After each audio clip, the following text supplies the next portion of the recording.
Good morning, all of you. Audible, visible.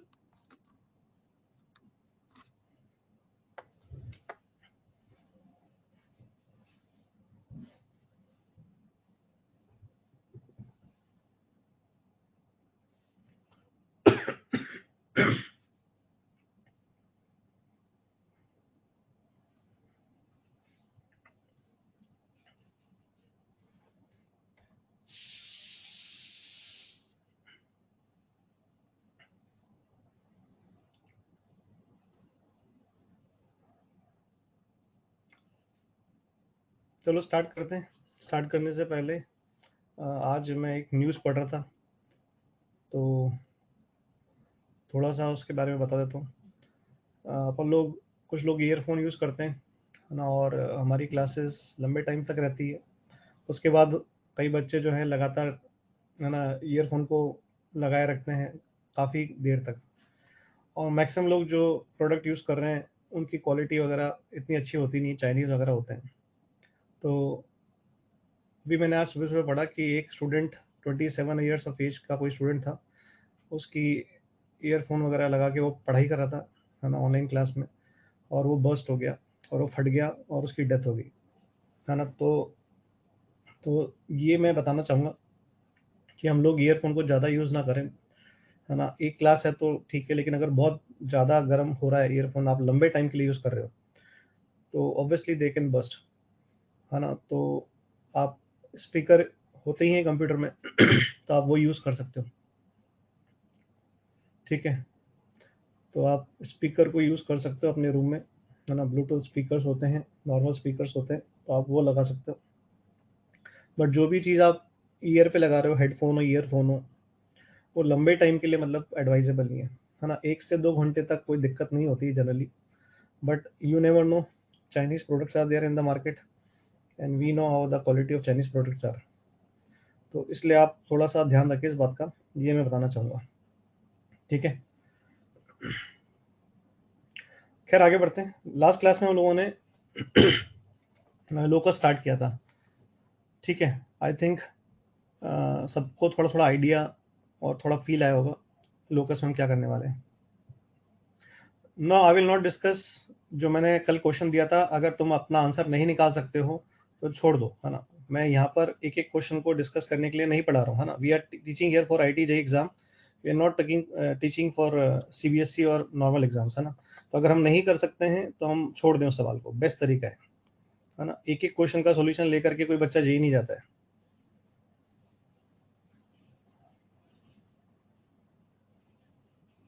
ठीक है।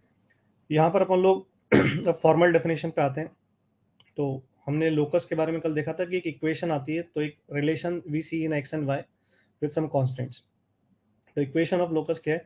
A unique relation between X and Y coordinates of any point on the curve which must be satisfied by every point on the curve and by no other point। तो जो भी हम लोग locus निकालते हैं वो हमेशा इसको फॉलो करेगा, ये आप लोग हमेशा ऑब्जर्व करोगे, क्योंकि अपन ने मैथमेटिकल कंडीशन लगाई थी तो किसी कंस्टेंट से पता लगाई थी। तो पता कैसे चलेगा कि बेटा, पता लगाने की जरूरत ही नहीं होती है। तुम्हारे जैसे जो स्टूडेंट्स बोलते हैं ना कि गलती कहाँ है, जो लोग क्वेश्चन दे दिया, समझा दिया, उसके बाद भी अगर आंसर देने के बाद भी आंसर तक नहीं पहुंच पाते ना, उनको अपने अंदर इंट्रोस्पेक्ट करना चाहिए कि व्हाट दे आर डूइंग, है ना। अपनी कैलकुलेशन चेक खुद करनी चाहिए, रादर देन ये बोलना कि हम हमारी कैलकुलेशन कैसे चेक करेंगे। नहीं कर सकते तो छोड़ दो आईटी की तैयारी, है ना, मत करो, है ना। एक एक क्वेश्चन का सॉल्यूशन नहीं दूंगा मैं, ये मेरा तरीका नहीं है।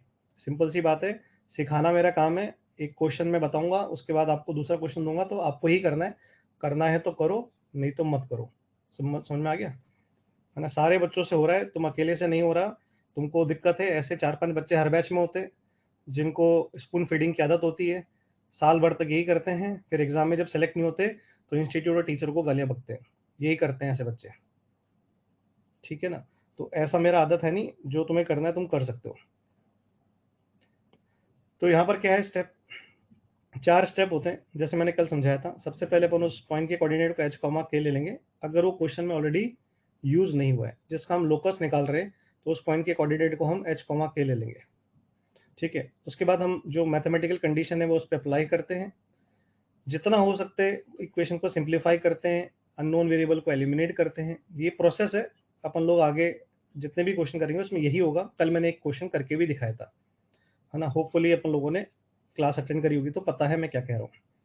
तो पहला अपन पॉइंट को एच कॉमा के मानेंगे, मैथमेटिकल कंडीशन लगाएंगे, अननोन वेरिएबल अगर कोई है तो उसको हटाएंगे, और आखिरी में एच की जगह क्या कर देंगे, एक्स लिख देंगे, और के की जगह वाई लिख देंगे to obtain the equation of the locus. ये प्रोसेस अपन ने कल करके भी देखा था एक क्वेश्चन के अंदर। फाइन, ऐसा ही किया था अपन लोगों ने।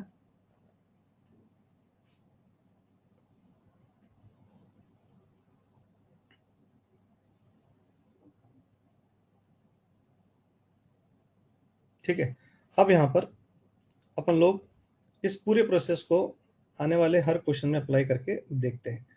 तो let us take one more example. जैसे मैंने कल कहा था कि why we are taking H comma K in the beginning, why we are not taking X comma Y. ऐसा क्यों होता है देखो, क्योंकि sometimes in the question there will be an equation which is already involving X and Y. तो आपका जो x और वाई है, जो आपने शुरू में एच कॉमा के नहीं लिया और एक्स कॉमा वाई ले लिया, तो आपका जो एक्स और वाई है ना, वो गिवन क्वेश्चन के एक्स और वाई से मैच कर जाएगा।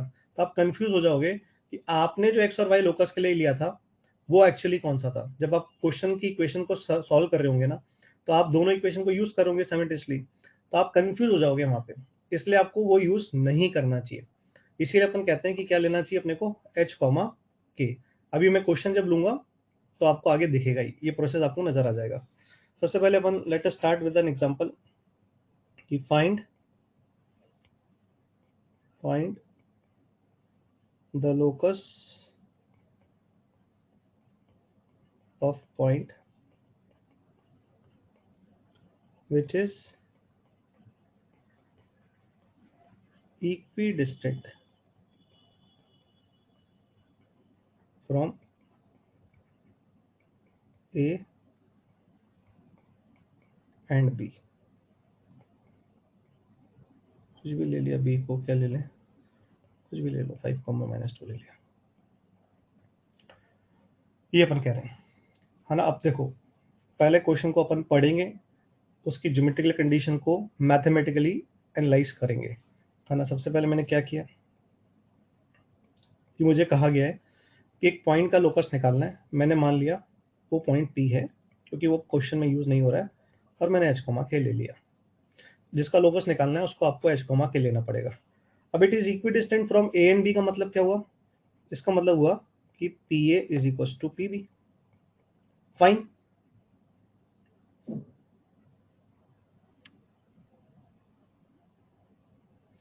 इसको अपन ऐसे भी बोल सकते थे, it means P A upon P B जो डिस्टेंस है इसका रेशियो 1 के बराबर आएगा, ऐसे भी बोल सकते हैं। अब मैंने ये क्यों लिखा ना, ये भी मैं थोड़ी देर में बताता हूँ कि ऐसे लिखने के पीछे मैंने क्या सोचा है। अब P A is equal to P B जब अप्लाई करेंगे तो पी ए का मतलब हो गया √H-3 का होल स्क्वायर एंड K-4 का whole square is equal to P B. तो H-5 का होल स्क्वायर एंड K+2 का होल स्क्वायर। अब अपन स्क्वायरिंग कर देते हैं। तो H² +9 -6H, K² +16 -8K, H² +25 -10H, K² +4K +4। ये कैंसिल आउट हो गया। अब 10H वाले सबको राइट हैंड साइड से लेफ्ट हैंड साइड पे लेकर आ रहा हूँ। तो एक तो 4H दिखेगा, एक -12 के दिखेगा, ठीक है। इधर 25, ये 25 और ये 25 कैंसिल हो गया, तो इज इक्वल टू 4 बचा। तो H-3K is equal to 1। It means X-3Y is equal to 1। अब क्या थोड़ा सा हम लोग ये बात को समझ सकते हैं, वैसे तो ये चैप्टर में अपन लोग यही पढ़ने वाले हैं, बट कैन यू अंडरस्टैंड कि ये एक लीनियर इक्वेशन एक्स और वाई में, क्या हम लोग इसको ऐसे बोल सकते हैं, it is a linear equation X and Y. तो अगर मैं linear equation X and Y की बात करूँ तो सब लोग हरे कलर का ना ग्राफ यूज स्कूल में यूज करे होंगे कभी ना कभी। हरे कलर का ग्राफ आता था, ब्लॉक्स बने होते थे, याद हो तो। तो अगर मैं तुमसे बोलूँ कि चलो इसको प्लॉट करते हैं, x माइनस 3y बराबर 1 को, तो अगर मैं तुमसे बोलूँ कि एक्स एक्सिस पे कोई पॉइंट है, इस लाइन को अगर एक्स एक्सिस से पास कराना है, तो तुम बोलोगे सर अगर एक्स एक्सिस से आप पास कराओगे सर, तो सर आप वाई को जीरो रख दो, यही बोलोगे तुम लोग कि सर एक्स एक्सिस है तो वाई जीरो होगा। तो अगर वाई को जीरो रखेंगे तो क्या हमें एक्स की वैल्यू 1 दिख रही है क्या? Can you see that? अब अगर मैं वाई एक्सिस की बात करता हूँ तो वाई एक्सिस पे क्या जीरो होगा? वाई एक्सिस पे एक्स जीरो होगा। तो इस इक्वेशन में जो अपन ने ब्लॉक में लिख रखी है एक्स माइनस 3y बराबर 1, तो इसमें अगर एक्स को मैं जीरो डालूंगा तो वाई की वैल्यू नेगेटिव आ रही है, तो जीरो कॉमा माइनस 1/3 आ रही है। हाँ या ना? अब इन दोनों पॉइंट को अगर अपन ऐसे ज्वाइन कर दे तो we are getting a straight line. हाँ या ना? तो अपने को ये आइडिया है, नहीं आइडिया है तो मैं बता रहा हूँ, इस सेक्टर में अपन को यही पढ़ना है, स्ट्रेट लाइन। तो this is a linear equation in X and Y. Linear मतलब एक्स और वाई की डिग्री 1 होनी चाहिए, 1 से बड़ी डिग्री नहीं है। लीनियर का मतलब यही होता है। अपन लोगों ने लीनियर पॉलिनोमाइल पढ़ा होगा, है ना? पॉलिनोमाइल्स क्वाड्रेटिक से पहले अपन ने बेसिक मैथ्स में जरूर पढ़े होंगे। तो लीनियर पॉलिनोमाइल तो लीनियर पॉलिनोमाइल हम पढ़ते हैं तो डिग्री 1 होती है। इसी तरह से हम कहते हैं a linear equation in X and Y is going to always represent a straight line. समझ में आया क्या? अब देखो ये तो बात हुई कि अपन लोग इस क्वेश्चन को सॉल्व कर दिए। अब देखो लोकस में जो चीज है वो है कि ज्योमेट्री को समझना। अगर कोई बच्चा क्वेश्चन को सॉल्व करने के साथ में ज्योमेट्री को भी समझने लग जाए, ज्योमेट्रिकल किस तरह का बिहेवियर है अगर वो भी समझ जाए, तो क्वेश्चन कई बार करना उसके लिए ईजी हो जाता है। और जहाँ पे कभी कभी अपन टफ सवाल की बात करते हैं, वहाँ पे वो बच्चा उसको ईजिली निकाल लेता है। तो जैसे यहाँ पे ज्योमेट्रिकली मुझे क्या समझना चाहिए, तो वो मैं समझाने की कोशिश करता हूँ। सामने देखना, हमारे पास ए पॉइंट था 3,4, है ना? ये कहीं एक्स एक्सिस पर है, वाई एक्सिस पर एक्स वाई प्लेन पे कहीं पॉइंट है। मैं प्लॉट नहीं कर रहा हूँ उसको, बस मैं बता रहा हूँ कि ये कोई पॉइंट है।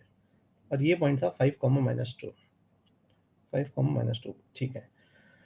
अब सोचो कि तुम्हारा कोई पॉइंट यहाँ पर है, पी पॉइंट है, इससे ये दूरी और ये दूरी बराबर होनी चाहिए।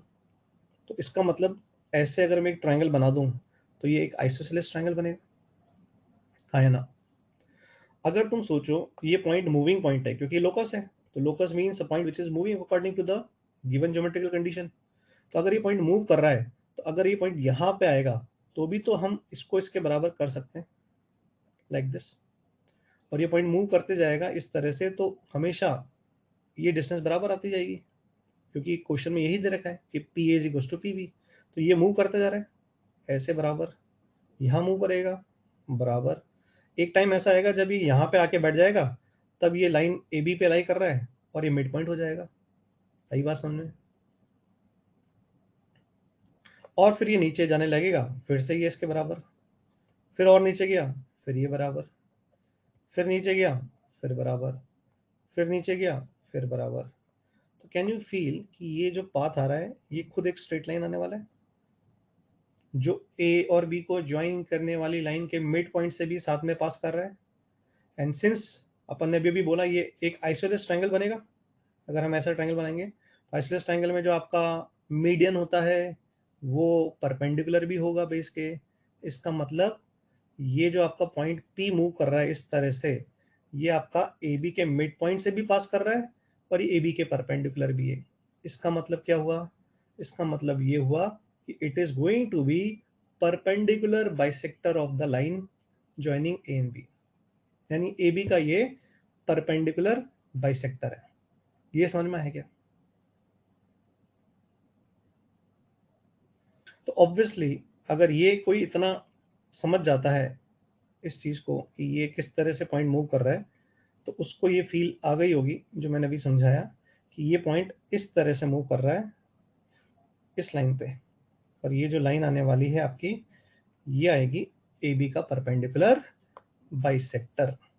ये पॉइंट पी मान लें यहाँ पे था एच कॉमा के। अब ये मूविंग पॉइंट है, तो ये डिस्टेंस और ये डिस्टेंस बराबर चाहिए।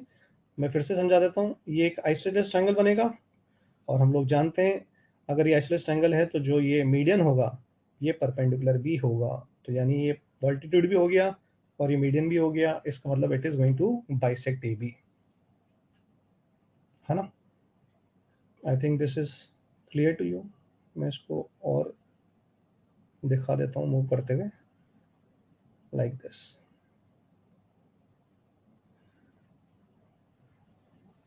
हाँ कि ना,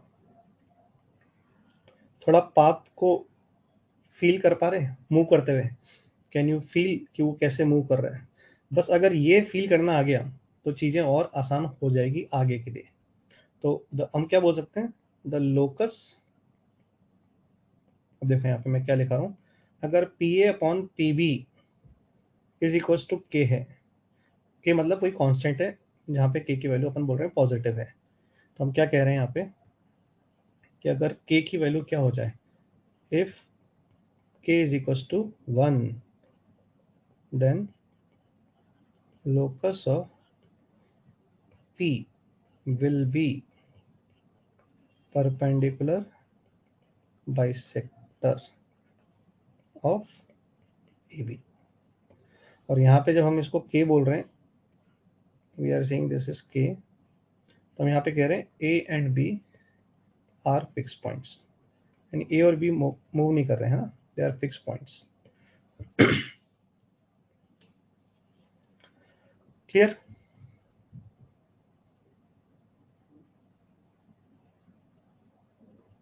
अब देखो, है ना, यहाँ पर तुम्हारे दिमाग में एक डाउट आना चाहिए, यानी एक क्वेश्चन आना चाहिए दिमाग पे, अराइज होना चाहिए था कि सर आपने कहा कि P A upon P B K ले लिया आपने, और आपने के को बोला पॉजिटिव है, और आपने बोला ए और बी फिक्स्ड है। ठीक है सर, यहाँ तक सब कुछ बढ़िया है, A and B fixed, A and B they are fixed. तो सर आपने कहा ए और बी फिक्स है, और आपने कहा ए और बी के अकॉर्डिंगली पी को ऐसे मूव करना है कि पी अपॉन बी भी कांस्टेंट होना चाहिए के बराबर, और के पॉजिटिव है। तो सर आपने कहा के अगर 1 हो जाए तो सर आपने कहा कि परपेंडिकुलर बाइसेक्टर आ जाएगा। बिल्कुल क्लियर है सर। सर के 1 नहीं हो और के कोई पॉजिटिव वैल्यू हो जाए तो देखते हैं क्या होगा। तो इसके लिए अपन एक क्वेश्चन और ले लेते हैं, सेकेंड पार्ट बना देते हैं यहाँ पे। सपोज करो ए वापस से वही पॉइंट है 3,4 एंड बी वही पॉइंट ले लेते हैं 5,-2।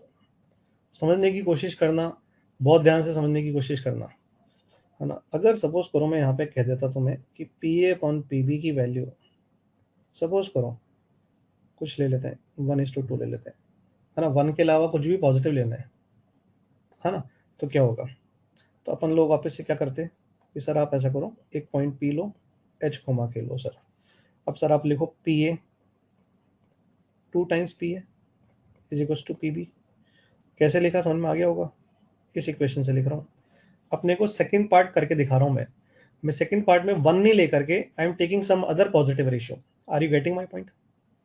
1 होगा तो क्या होगा, ये सबको समझ में आ चुका है आई थिंक, है ना। अब 1 के अलावा अगर कुछ पॉजिटिव वैल्यू है, अच्छा ये भी मैं बोल देता हूँ कि अगर कोई बच्चा बोलेगा थोड़ी देर बाद कि सर ये नेगेटिव हो जाए तो फिर वो तो मतलब ऐसे कह सकते हैं ना, मंद बुद्धि है, क्योंकि ये डिस्टेंस का रेशियो है, तो दो डिस्टेंस का रेशियो नेगेटिव तो आ नहीं सकता। तो नेगेटिव आने का मतलब है there is, it is not possible, यानी पॉइंट मूव ही नहीं कर सकता, तो कुछ लोकस बनेगा ही नहीं। समझ में आ गया होगा। तो कोई नेगेटिव के बारे में सोच रहा हो और बोल रहा है कि सर तो बात ही नहीं कर रहे, तो आई थिंक इतना कॉमन सेंस हर किसी के पास है। अच्छा, कोई अगर बोले कि सर आप पॉजिटिव बोल रहे हो, जीरो बोल दूंगा तो क्या होगा, तो खैर कोई मतलब ही नहीं बनता अगेन, क्योंकि पीए को पीबी को क्रॉस मल्टीप्लाई करेंगे तो पीए बराबर जीरो हो गया, तो फिर पी पॉइंट आपका ए ही होगा, फिक्स हो जाएगा वो। हाँ या ना? क्या अगर कोई जीरो के बारे में बात करता है तो? हाँ या ना?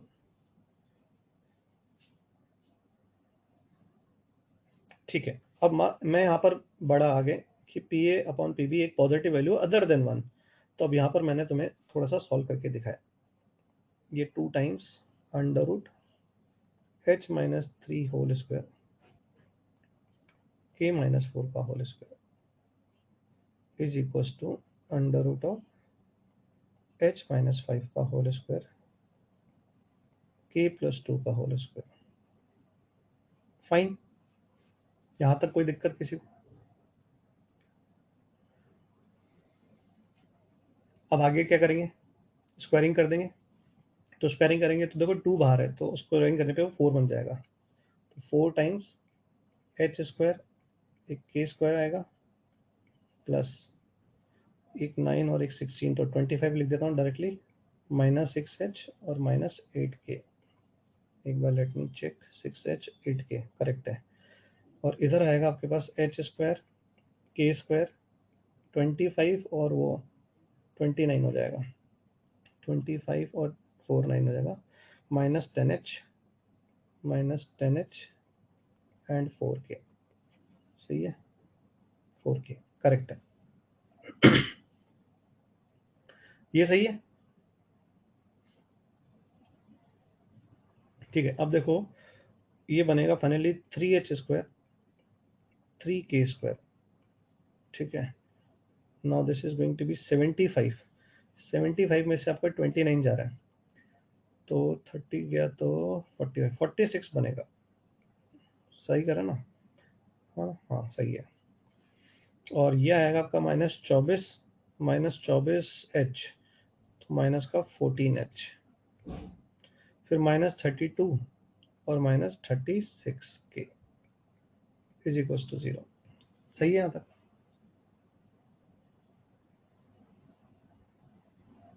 कुछ गड़बड़ बनी क्या? अच्छा, 100 माइनस दिस इज 100 माइनस 29, 71 होगा, ये है। ठीक।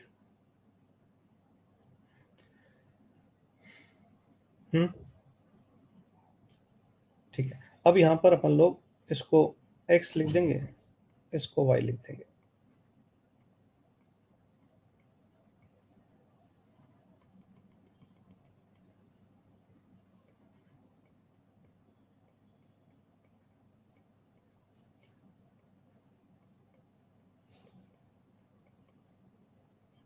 देखो क्या आ गया हमारे पास, कुछ नया लोकस आ गया है ना।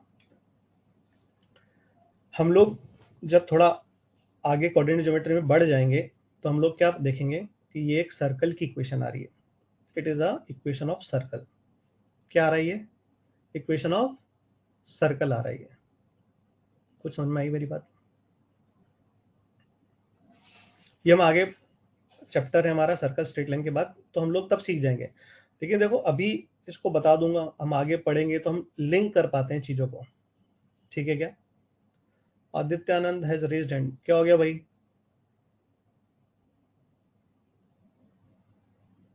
क्या हो गया?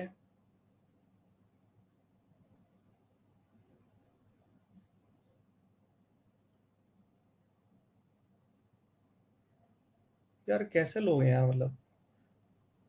मतलब पीछे से पूरा प्रोसेस एक के बाद एक स्टेप समझा दिया है, तुमको कुछ आता नहीं है क्या भाई?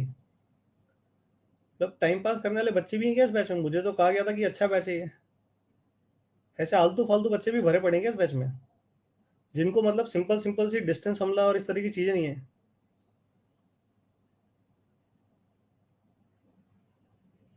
माइक ऑन कर रहा हूँ, जरा बताना क्या डाउट है। सर किसी आइसोसेलेस ट्रायंगल के परपेंडिकुलर बाइसेक्टर का जो है खोजने का कोई इक्वेशन मतलब होता है क्या? यार अभी मैं जो पढ़ा रहा हूँ उसमें बात करो यार, जब आइसोसेलेस बाइसेक्टर निकालने का आगे इक्वेशन का टाइम आएगा ना तब मैं बताऊंगा। अभी स्ट्रेट लाइन मैंने पढ़ाया नहीं है तो मैं मेथड कैसे एक्सप्लेन कर दूं। जो जी मैं अभी सर, बता यहाँ रहा हूँ लोकस निकालना, तो अभी हम उसको देखें। आगे जो चीज आएगी वो मैं कैसे बोल दूंगा, अभी मैं बोल तो दूंगा, कितने लोगों को समझ में आएगा? मैं तरीके तो सब बोल दूंगा अभी, लेकिन कितने लोगों को सारे आगे के तरीके और थ्योरी पढ़ी हुई है? मैं पहले दिन से कह रहा हूँ पेशेंस रखना पड़ेगा, जो मैं पढ़ा रहा हूँ उसको पढ़ो। जब टाइम आएगा लाइन की इक्वेशन निकालना, परपेंडिकुलर बाइसेक्टर निकालना, सब बताया जाएगा आगे। अब हमारे में पेशेंस ही नहीं है।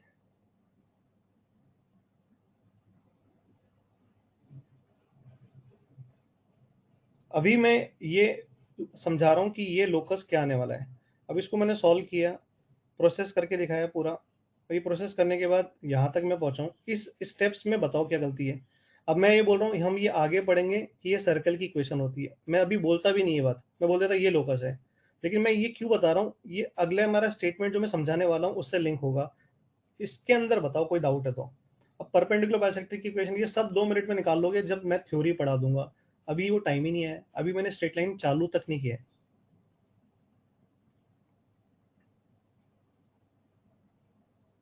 एक स्टूडेंट कमेंट में लिख रहा है कि सर सर्कल की जनरल इक्वेशन का फॉर्म क्या होता है? अरे मैं क्यों बताऊंगा अभी क्या होता है जनरल फॉर्म भाई, जब मैं अभी चैप्टर सर्कल पढ़ा ही नहीं रहा हूँ, मैं स्ट्रेट लाइन पढ़ा रहा हूँ और उसके अंदर भी मैं अभी पहले लोकस समझा रहा हूँ, तो जो मैं बता रहा हूँ उस पर तो ध्यान नहीं है हमारा, हम इधर से उधर मेंढक की तरह कूदते जा रहे हैं आगे पीछे।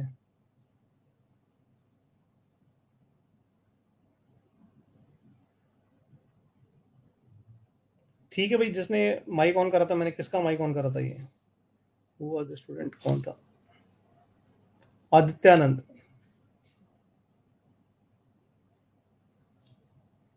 आदित्यानंद,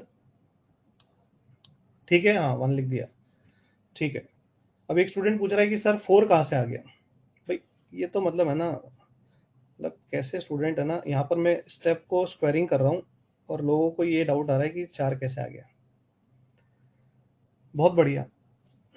ऐसे बेटा है ना, देखो कटु सत्य तो ये है कि, है ना, तुमको पता नहीं इतना स्पष्ट कोई टीचर कहता है कि नहीं कहता है, बट अगर हमका ये लेवल ये है कि हम लोग ये भी नहीं समझ पाते स्क्वायरिंग करेंगे तो ये 4 बनेगा, और हमें एक एक स्टेप समझाया जाए तब जाके हमें क्वेश्चन समझ में आता है।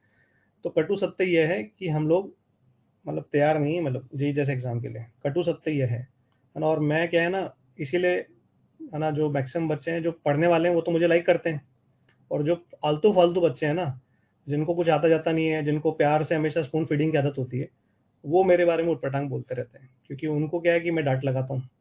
तो यही होता है, पढ़ने वाले बच्चे तो मुझे लाइक करेंगे क्योंकि मैं काम की बातें करूंगा, और जो आलतू फालतू बच्चे हैं ना, उनको मैं डांट लगाऊंगा ना तो उनको बुरा लगेगा।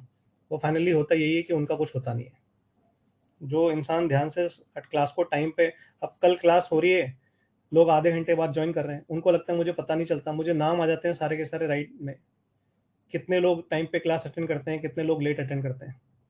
करते रहो लेट अटेंड, मेरा कुछ नहीं आएगा देखो, है ना, मैं साफ साफ बता रहा हूँ। तुमको ये लग रहा होगा कि हमको तो क्या फर्क पड़ेगा, मैं बता दूं, लेकिन मुझे कोई फर्क नहीं पड़ेगा, फर्क तुम्हें ही पड़ेगा। और ये फर्क शायद तुम्हें अभी 1-2 साल में ना समझ में आए, तो जब तुम्हारी लाइफ में तुम आगे बढ़ोगे ना, 24-25 की एज में होंगे ना, तब तुम्हें समझ में आएगा कि उस समय अगर हम ये फोकट के काम ना करके अगर अपना काम ईमानदारी से करते, तो शायद हम कुछ अच्छा कर लिए होते जिंदगी में। अभी नहीं समझ में आता बच्चों को, अभी तो सब मस्ती करते हैं। अभी पिछले साल जो 11th में बच्चे थे, उन्होंने जिन्होंने भी मस्ती करी, अब they are struggling in 12th, और अब वो रोते हैं लिटरली कि सर अब क्या करें, हमें तो समझ में नहीं आता क्योंकि 11th हमारी अच्छी नहीं है। तो अब रोते हैं तो रोते रहेंगे, वो कोई दिक्कत नहीं है, एक साल जो चला गया वो तो वापस आएगा नहीं। नहीं पढ़ा सर, शीट नहीं करी, रिवीजन नहीं करा, बहुत सारे बच्चे पूछते रहते हैं, है ना, ऐसे कैसे पूछते हैं। और जो बच्चे पढ़े वो बहुत बढ़िया करते हैं, 80 से 90% मार्क्स आते हैं हर बार टेस्ट में, और जो बच्चे नहीं पढ़े वो रोते रहते हैं। तो गया टाइम, किसी का भी नुकसान नहीं हुआ, उन्हीं बच्चों का नुकसान हुआ। एक बात अपने दिमाग में अच्छे से बैठा लो, तुम जो ये पढ़ाई कर रहे हो ना, ये तुम किसी के लिए भी नहीं कर रहे हो, सिर्फ तुम अपने लिए कर रहे हो और अपने फ्यूचर के लिए कर रहे हो। ये बात अच्छे से दिमाग में बैठा लो, ना तुम अपने पेरेंट्स के लिए पढ़ रहे हो, ना तुम अपने भाई बहन के लिए पढ़ रहे हो, तुम सिर्फ और सिर्फ अपने लिए पढ़ रहे हो। तुम्हारा खुद का करियर इससे कनेक्टेड है, तुम्हारी पूरी लाइफ जो है, अगर तुम अच्छा कर लोगे तो पूरी जिंदगी अच्छे से बिताओगे, है ना, नहीं तो बहुत आते हैं लोग तैयारी करने वाले। और मैं क्या समझा रहा था यहाँ पे, थोड़ा सा समझने की कोशिश करना, अब पूरा फ्लो बिगड़ जाता है ऐसे। ठीक है, अब देखो यहाँ पर मैं तुम्हें थोड़ा सा ज्योमेट्रिकली एनालाइज कराना चाहता हूँ इस चीज को, how to analyse this geometrically. बताऊं या ना बताऊं, मतलब इतना डीप में जाऊं या ना जाऊं, या सीधे बोलूं सर ये आंसर है, खत्म हो गया सर, बस हमें तो इतना ही चाहिए बस। अभी एक स्टूडेंट ने जिसने डाउट पूछा था वो क्या कहता है, देखें, माइक ऑन करता हूं मैं उसका। आदित्य था ना नाम, कहाँ गया? आदित्य आनंद। आदित्य आनंद, तुम बोलो भाई, बताऊं आगे इसको थोड़ा सा डीप में अगर समझना हो तो, लेकिन यस ये सर, बात बता। बताऊं? Yes sir. नहीं चलो सर, ठीक है। हमको लगा कि फर्स्ट टाइम हम देखे, तुमको लगा कुछ नया होगा, इसलिए हम पूछे थे। बेटा देखो, मेरे पे भरोसा करो, और एक बार है ना मेरे को 1-2 चैप्टर पढ़ाने दो बस। बस मुझसे तुम एक बार 1-2 चैप्टर पढ़ लो सब लोग, फिर तुम्हें समझ में आएगा। क्योंकि देखो स्टार्टिंग अभी हुई है, कोऑर्डिनेट नई ब्रांच है, तो मैं धीरे जा रहा हूँ, तो मैं धीरे धीरे आगे बढ़ूंगा, लेकिन जैसे ही मैं तुमको स्ट्रेट लाइन पढ़ा दूंगा ना, फिर तुम देखोगे कि अपन कैसे आगे बढ़ते हैं, है ना। थोड़ा सा समझो बात को, सब लोग से नहीं कह रहा सर, हूँ मैं, सिर्फ आदित्य से नहीं आपका कह रहा। कंटेंट बहुत अच्छा है, 1.5 घंटे में 1.5 घंटे पढ़ाते ही हो सर। हाँ नहीं नहीं, चलो ठीक है बेटा, लेकिन just give me 2 chapters, I am telling you, है ना, give me straight line and circle and you will see the confidence in you people, कि तुम लोग अभी भी कॉन्फिडेंट हो, मुझे पता है बहुत अच्छा कर रहे हो सब लोग, बट मैं बता रहा हूँ कि तुम एक बार बस पढ़ाने दो मत मुझे, है ना, उसके बाद तुम फील करना, ठीक है ना। चलो अब मैं आगे समझाता हूँ। देखो कुछ चीजें ऐसी होती है ना कि 11th क्लास के बच्चों को देखो हम नहीं बताते कई बार टीचर्स कि यार अभी बताएंगे समझ में नहीं आएगा उसको, तो वो बच्चा फिर मेरे को बोलेगा यार कि सर ने अच्छा नहीं पढ़ाया, बट मैं देखो थोड़ी रिस्क लेता हूँ, क्योंकि मैं चाहता हूँ कि अगर मान लो 20 से 30% बच्चा भी बैच में अच्छा है तो उसका एक्सपोजर लेवल बढ़े, तो मैं ये काम को थोड़ा सा ज्यादा करता हूँ। तो आई am taking again a risk over here, लेकिन आई थिंक तुम लोग समझ जाओगे, क्योंकि मैं जो लिंक करूंगा वो पीछे पड़ा हुआ है ना, तो ध्यान से सुनना, पूरा कॉन्सेंट्रेशन सामने की तरफ, ठीक है। चलो अब यहाँ पर अपन लोग पी अपॉन पी बी क्या था, हाफ था। अब इसको फील करते हैं, P A by B B is half, और ए अपना था 3,4 एंड बी था अपना 5,-2, 5,-2, ठीक है। ध्यान से सोचना, ये अपना है ए बी लाइन, ए और बी को ज्वाइन करेंगे तो डेफिनेटली एक लाइन बनेगी, ये लाइन बनेगी, ठीक है। अब याद करो कि हम लोगों ने एक चीज पढ़ी थी कि अगर कोई ट्राइंगल होता है तो उसका जो एंगल बाइसेक्टर होता है ए बी सी, अब मान लें ये एंगल बाइसेक्टर है, तो हमने पढ़ा था ना ये सी और ये बी है, तो ये सी टू बी होता है, पढ़ा था कि नहीं पढ़ा था, याद करो, पढ़ा था ना। अब सोचो ये पॉइंट पी है, एच कॉमा के, तो अगर मैं इसको ऐसे ज्वाइन करूं और इसको ऐसे ज्वाइन करूं, देखो पी अपॉन पी बी क्या दे रखा है बेटा, हाफ दे रखा है, तो can you see half 1:2 ratio में यहाँ पे तुम्हें एक पॉइंट एम मिलेगा, can you feel that.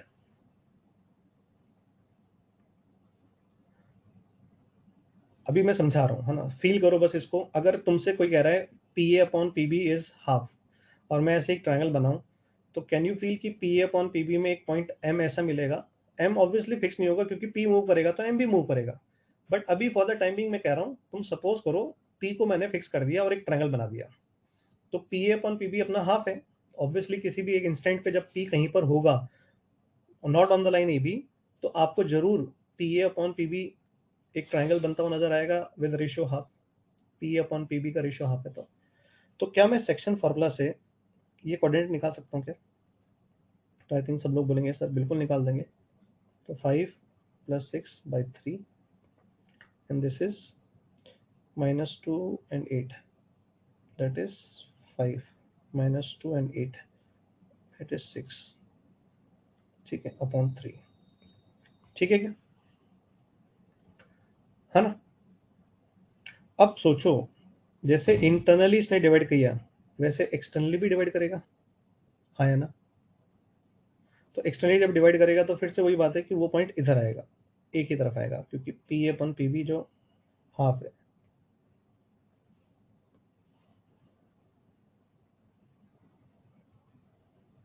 Point को मैं एन बोल देता हूँ। क्या एक्सटर्नल डिवीजन से अपन एन के कोऑर्डिनेट निकाल सकते हैं, बिल्कुल निकाल सकते हैं। कितना आएगा जरा बताओ,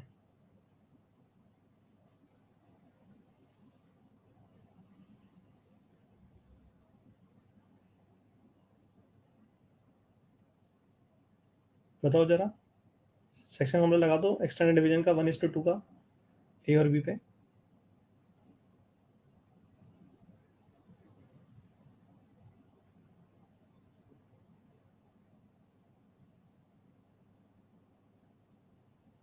वन कॉमा टेन, ठीक है भाई, सबका आ गया 1,10।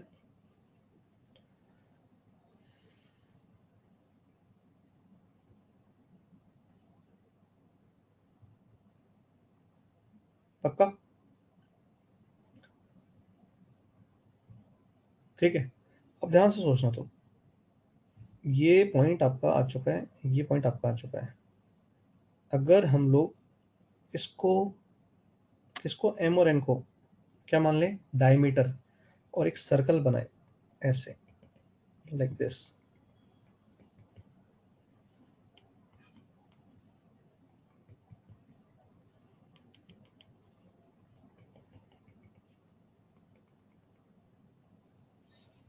समझ रहे हो सर्कल? एक सर्कल दिख रहा है, एम और एन को डायमीटर मानते हुए। तो एम और एन को डायमीटर मानते जब अपन ये सर्कल बनाएंगे तो कैन यू फील ये एंगल 90 डिग्री होगा, ये वाला एंगल, क्योंकि एम एन डायमीटर है ना। अब क्या होता है बेटा कि जब हम लोग सर्कल पढ़ेंगे ना तो हम लोग कहते हैं सर्कल की इक्वेशन होती है ये, X square Y square plus 2gx plus 2fy plus C बराबर 0। ये अपन पढ़ेंगे आगे। तो ये अपना सर्कल का जो सेंटर होता है वो minus G comma minus F होता है। ध्यान से इसको पहले देखो ताकि तुम को रिलेट भी कर पाओगे। क्या लिखा मैंने? सर्कल की जो जनरल इक्वेशन है वो ऐसी होती है, X square plus Y square plus 2gx plus 2fy plus C बराबर 0। सेंटर क्या होता है इसका? Minus G comma minus F. तो जो ये आपने इक्वेशन लिखी है इसमें 3 और 3 आ रहा है कोफिशिएंट, इसको 1 बनाना पड़ेगा। तो अगर मैं इसको 1 बनाता हूं, देखो बना के दिखाता हूं।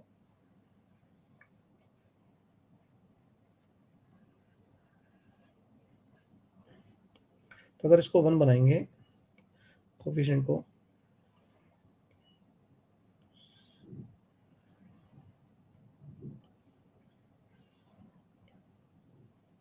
तो ये आएगा आपका X square Y square minus 14/3x minus 12y plus 71/2 71/3 is equal to 0। अच्छा, अभी अभी मैंने तुम्हें समझाया कि X square plus Y square plus 2gx plus 2fy plus C बराबर 0 सर्कल की इक्वेशन होती है। तो सेंटर क्या होता है? Minus G comma minus F. तो क्या तुम इसका सेंटर बता सकते हो मुझे?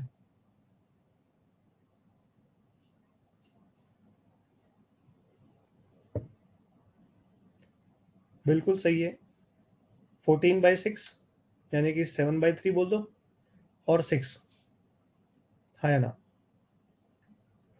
तो कैन यू सी कि एम और एन का मिड पॉइंट जो आ रहा है वो यही सेंटर आ रहा है जो तुमने अभी निकाला है। Can you feel that? अरे भाई, एम और एन का मिड पॉइंट देखो ना, एम और एन का मिड पॉइंट यही तो आ रहा है जो इसका सेंटर तुमने निकाला अभी अभी। आया? अब तुम थोड़ा फील ले पाए? अपन ने क्वेश्चन तो सॉल्व कर दिया था, हमें किसी ने पूछा नहीं था, हमें तो यहाँ तक ही आंसर निकालना था। लेकिन हमने ज्योमेट्रिकली जब इसको फील किया तो हमें समझ में क्या आया कि जब दो डिस्टेंस का रेशियो कुछ के होता है और के की वैल्यू क्या हो जाए 1, तब तो अपन का आंसर आता है ए बी को ज्वाइन करने वाली लाइन का परपेंडिकुलर बाइसेक्टर आता है। पहली चीज समझ में आई गया। जब अगर अपना ये जो के है अगर ये नेगेटिव हो गया तो फिर हम कहेंगे नो लोकस। अगर आपने इसको 0 ले लिया तो फिर पी पॉइंट फिक्स हो जाएगा ए पे, क्योंकि पी ए 0 हो रहा है उस समय। लेकिन जैसे ही आपने कुछ के लिया और के पॉजिटिव है and K is not equal to 1, then you will always get a circle. You will always get a circle. और वो सर्कल के बारे में हम क्या जान गए? अगर मैंने जो समझाया अगर फील किया हो तो, कि पहले ए और बी को पकड़ना है और इस रेशियो में इंटरनली डिवाइड करने वाला पॉइंट निकालना है और एक्सटर्नली डिवाइड करने वाला पॉइंट निकालना है, और उन दोनों पॉइंट को ज्वाइन करके डायमीटर मानते हुए जो सर्कल बनता है वो हमेशा इस तरह की इक्वेशन को देता है। समझ में आया क्या? ये अपन आगे भी पढ़ेंगे, जब अपन को आगे कॉम्प्लेक्स नंबर पढ़ाया जाएगा तब ये बच्चों को तब पहली बार बताया जाता है। लेकिन आज ही मैंने तुम्हें ये कॉन्सेप्ट समझा दिया है कि ये जो अपन पी अपॉन पीबी का रेशियो के लेते हैं और के को पॉजिटिव नॉट इक्वल टू 1 लेते हैं, तो इस पी का लोकस हमेशा क्या बनता है? एक सर्कल बनता है। और वो सर्कल का डायमीटर क्या होता है? जो ए और बी को इस रेशियो में एक बार इंटरनली डिवाइड करें और इस रेशियो में एक्सटर्नली डिवाइड करे, उसको ज्वाइन करने वाली लाइन को डायमीटर मान के सर्कल जो बनता है वो ये इक्वेशन हमेशा आता है। क्लियर है क्या? अब देखो सर्कल नहीं आता है ना, कोई दिक्कत नहीं है, लेकिन जो मैंने बात समझाई है बस वो दिमाग में रहनी चाहिए। हमें क्वेश्चन तो यहीं तक ही करना था, इसके लिए हमें ये नहीं पता होना चाहिए था कि ये सर्कल है। ये सब अपन की नॉलेज बढ़ी है, बस इतना मान सकते हैं। ये चीज हम 2 साल बाद पढ़ते, यानी कि हम जब कॉम्प्लेक्स नंबर अगले साल पढ़ रहे होंगे तब इसको डील कर रहे होते। लेकिन मैंने तुम्हें यहीं पर ही कोशिश करी है इसको ज्योमेट्रिकली समझाने की। एक जने ने हैंड रेज किया है, संकेत अग्रवाल। हाँ बोलो भाई, माइक ऑन कर दिया। सर हम एमएन को डायमीटर मान लेंगे तो जरूरी कि वो पी पॉइंट सर्कल पे टच करेगा? अभी तुम अगर इसको थोड़ा सा जो मैंने बोला उसको सुने हो, तो तुमने देखा एम और एन मैंने पॉइंट निकाला, और इसका मिडिल पॉइंट ही सेंटर आ रहा है, जो कि यहाँ से भी दिख रहा है। बट ऑल्दो तुम लोगों को सर्कल की यस इक्वेशन सर। का कोई आइडिया नहीं है, लेकिन मैंने तुम्हें अभी थोड़ा सा समझाया था ना, X square plus Y square plus 2gx plus 2fy plus c बराबर 0, ये अपनी अच्छा इक्वेशन होती सर, ये इक्वेशन आ रहा है इसलिए इसलिए ये सर्कल हुआ ना? है। ये एक्चुअली अपने को बात ये है कि अभी अपन सर्कल नहीं पढ़े ना, तो अपने को नहीं पता ना ये सर्कल की इक्वेशन है, लेकिन मैंने यही समझाने की कोशिश करी है कि सर्कल की इक्वेशन ऐसी होती है। अभी फॉर द टाइम बिंग, क्योंकि तुम सर्कल नहीं पढ़े हो ना, तो तुम उसको समझ नहीं पा रहे हो आता। ये एक्चुअली सर्कल की इक्वेशन होती है, समझ में आई बात? ये सर्कल की इक्वेशन होती है, this is known as general equation of circle. क्या ओके कहते हैं सर। इसे हम? General equation of circle. और इसका अपन सेंटर जब निकालते हैं, तो सेंटर इसका होता है minus G comma minus F. इसका मतलब है एक्स के कोफिशिएंट का माइनस नेगेटिव हाफ और वाई के कोफिशिएंट का माइनस नेगेटिव हाफ। समझ में आया क्या? ठीक है। Yes sir. हाँ ना, और अब ये दिख रहा है अपने को, ये दोनों पॉइंट भी फिक्स हो जाएंगे, और ये पी पॉइंट जो है ये ऐसे घूम रहा है इस पे। समझ में आया क्या? It is moving like this on this circle. Clear? I think अगर किसी को अभी भी समझ में नहीं आया, तो वो ऐसा करे, बस यहीं तक ही इस क्वेश्चन को पढ़े, और जब आगे वो है ना सर्कल और कॉम्प्लेक्स नंबर पढ़ा दिया जाएगा, तो फिर इसको जब नोट्स में देखेगा तो शायद तब समझ में आ जाएगा उसको। बाकी आई थिंक 50% से ज़्यादा लोगों को आई थिंक समझ में आ चुका है। एक बार जरा 1 लिख दो, कितने लोगों को समझ में आया?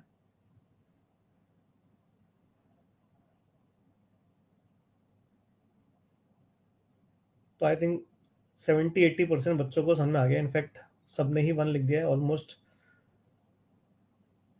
है ना? तो आई थिंक सबको आ गया समझ में, एक्सेप्ट मे बी 1-2%, बाकी सबको आ गया।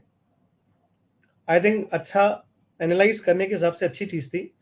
बाकी अगर कोई बच्चा बोलेगा सर क्वेश्चन ही तो सॉल्व करना है, तो मैं तो सर ये लिखूंगा और मैं यहाँ पे लाके छोड़ दूंगा, तो मैं बोलूँगा बिल्कुल सही है, यही करना है, करना यही है। अनमोल शर्मा जी ने हैंड रेज किया है, बोलिए। Hello sir. हाँ बोलो बेटा। सर ए बी जिस रेशियो में डिवाइड हुआ उसी रेशियो में एम और एन भी डिवाइड होगा ना 1:2 में? नहीं, ध्यान से देखो, ए बी को हमने इंटरनली 1:2 में डिवाइड किया है, और ए इज टू बी यस को 1:2 में एक्सटर्नली डिवाइड किया। मैंने पहले भी एक बार समझाया था, सेक्शन फॉर्मूला जब लगाते हैं तो अपन रेशियो ले रहे होते हैं। समझ में आई ना बात? रेशियो ले रहे होते हैं, तो आप ये डिस्टेंस नहीं मानोगे, 1:2 रेशियो है। डिस्टेंस की बात करेंगे तो दिस इज सम के एंड दिस इज 2k। ठीक है sir. Yes sir, thank you sir. चलो भाई आगे बढ़ूं मैं। आई थिंक काफी हो गया डिस्कशन इस पे, आई थिंक क्लियर भी होगा।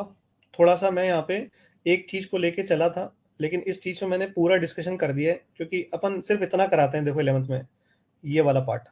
और फिर आगे बच्चा, जो अच्छे बच्चे होते हैं वो सोचते हैं कि सर ने ये तो कराया मुझे कि पी अपॉन पी बी 1 होता है तो क्या होता है। अब अच्छे बच्चे ये सोचते हैं कि सर 2 होगा तो क्या होता, नेगेटिव होता तो क्या होता, 0 होता तो क्या होता। तो आई थिंक मैंने सब डिस्कस कर दिया इसमें, और सबको समझ में भी आ गया होगा। आगे बढ़ूँ, थोड़ा लोकस जो है ना अच्छे से पढ़ते हैं तो फिर आगे फायदा मिलता है। जैसे मैंने कहा कि एक दिन का टॉपिक नहीं है, अभी सर्कल में भी लोकस चलता रहेगा, स्ट्रेट लाइन में भी चलता रहेगा, पैराबोला एलिप्स हाइपरबोला में भी चलता रहेगा। ठीक है, यू विल सी, जब अपन लोग सर्कल पढ़ लेंगे तो तुम लोग देखोगे कि सर्कल की शीट में, है ना, जे एडवांस में एक क्वेश्चन आया हुआ है जे के अंदर। अगर हम उस क्वेश्चन को रखें अगर पूरे कोऑर्डिनेट ज्योमेट्री के अंदर, मतलब straight line, circle, parabola, ellipse and hyperbola, पूरे अगर हम लास्ट 20 ईयर्स के क्वेश्चन उठाएंगे, तो वो सबसे अच्छा सवाल है। और वो क्वेश्चन किस टॉपिक से पूछा गया? लोकस से पूछा गया, जो पिछले 20 साल का सबसे बेहतरीन सवाल है जेई के पेपर का। वो लोकस का क्वेश्चन है जो सर्कल में पूछा गया था। जब अपन सर्कल की शीट कर रहे होंगे काफी टाइम है भी उसमें, तब तुम उस क्वेश्चन को देखोगे, मैं उसको पॉइंट भी करूंगा वहां पे कि ये वो क्वेश्चन है जो पिछले 20 साल का सबसे बेहतरीन क्वेश्चन है, and it is based on locus. ठीक, पढ़ा जाए आगे। चलो लेट अस मूव फॉरवर्ड। चलो एक और क्वेश्चन लेते हैं।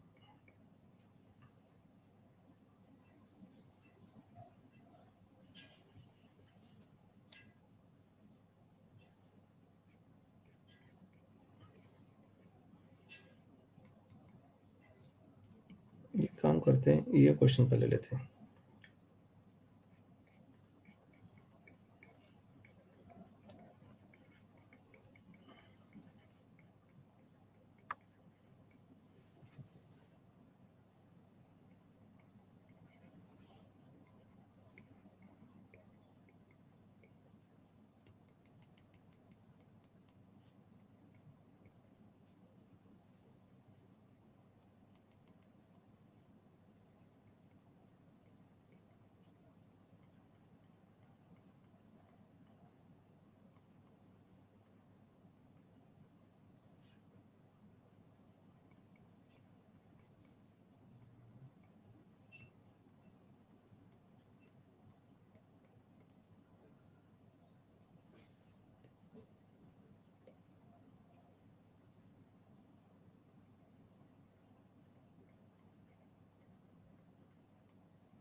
चलो ठीक है, देखना इस क्वेश्चन को।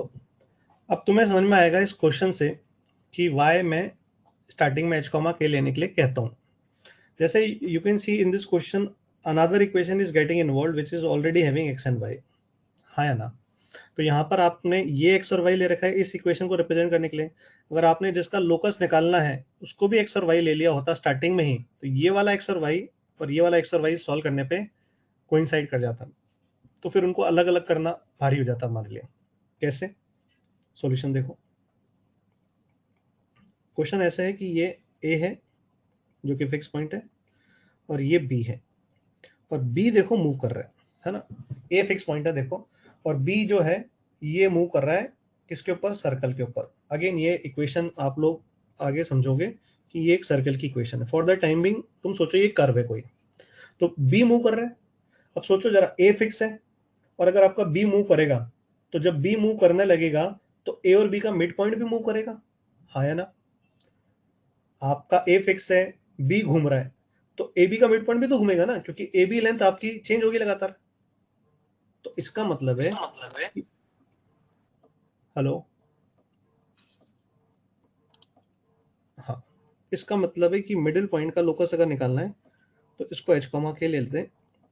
अब देखो मैं x और y नहीं ले रहा है ना, I am not taking x और y, और ये जो b पॉइंट है ये ऐसे घूम रहा है आपका, ऐसे सोचो ये घूम रहा है, this is moving like this, और ये जिस पे घूम रहा है वो मैं बता रहा हूँ तुमको सर्कल है, जिसकी इक्वेशन हमें दे रखी है X square plus Y square बराबर 4।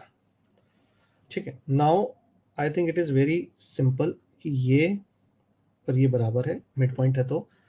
और अगर मैं इसको कुछ अल्फा कॉमा बीटा लेता हूँ यहाँ पे, तो कहना है से कि अल्फा कॉमा बीटा जो है वो इसको सेटिस्फाई करेगा क्योंकि ये इसी पे घूम रहा है। तो अपन क्या कर रहे हैं यहाँ पे, अल्फा प्लस 1/2 इसको h ले रहे हैं और 2 प्लस बीटा बाई 2 को k ले रहे हैं। बोलो हाँ या ना, इसमें तो कोई दिक्कत ही नहीं है, तो मिड पॉइंट का फॉर्मूला लगा सेक्शन फॉर्मूला। तो अब यहाँ से देखो अल्फा की वैल्यू 2h-1 आ गई और बीटा की वैल्यू 2k-2 आ गई। अब सिंपल सी बात है, अल्फा और बीटा इक्वेशन को सेटिस्फाई कर रहा है, तो मैं ये लिख सकता हूँ, एंड सिंपली मैं ये अल्फा और ये बीटा को यहाँ रख दूंगा, तो दिस बिकम्स 2h-1 का होल स्क्वायर एंड 2k-2 का whole square is equals to 4। क्या हमने पूरी इक्वेशन एच और के टर्म में ला दिया, अननोन वेरिएबल हटा दिया, एलिमिनेट हो गया? अब इसको सिंप्लीफाई कर देते हैं, तो ये बनेगा 4h square plus 1 minus 4h 4k square plus 4 minus 8k is equal to 4।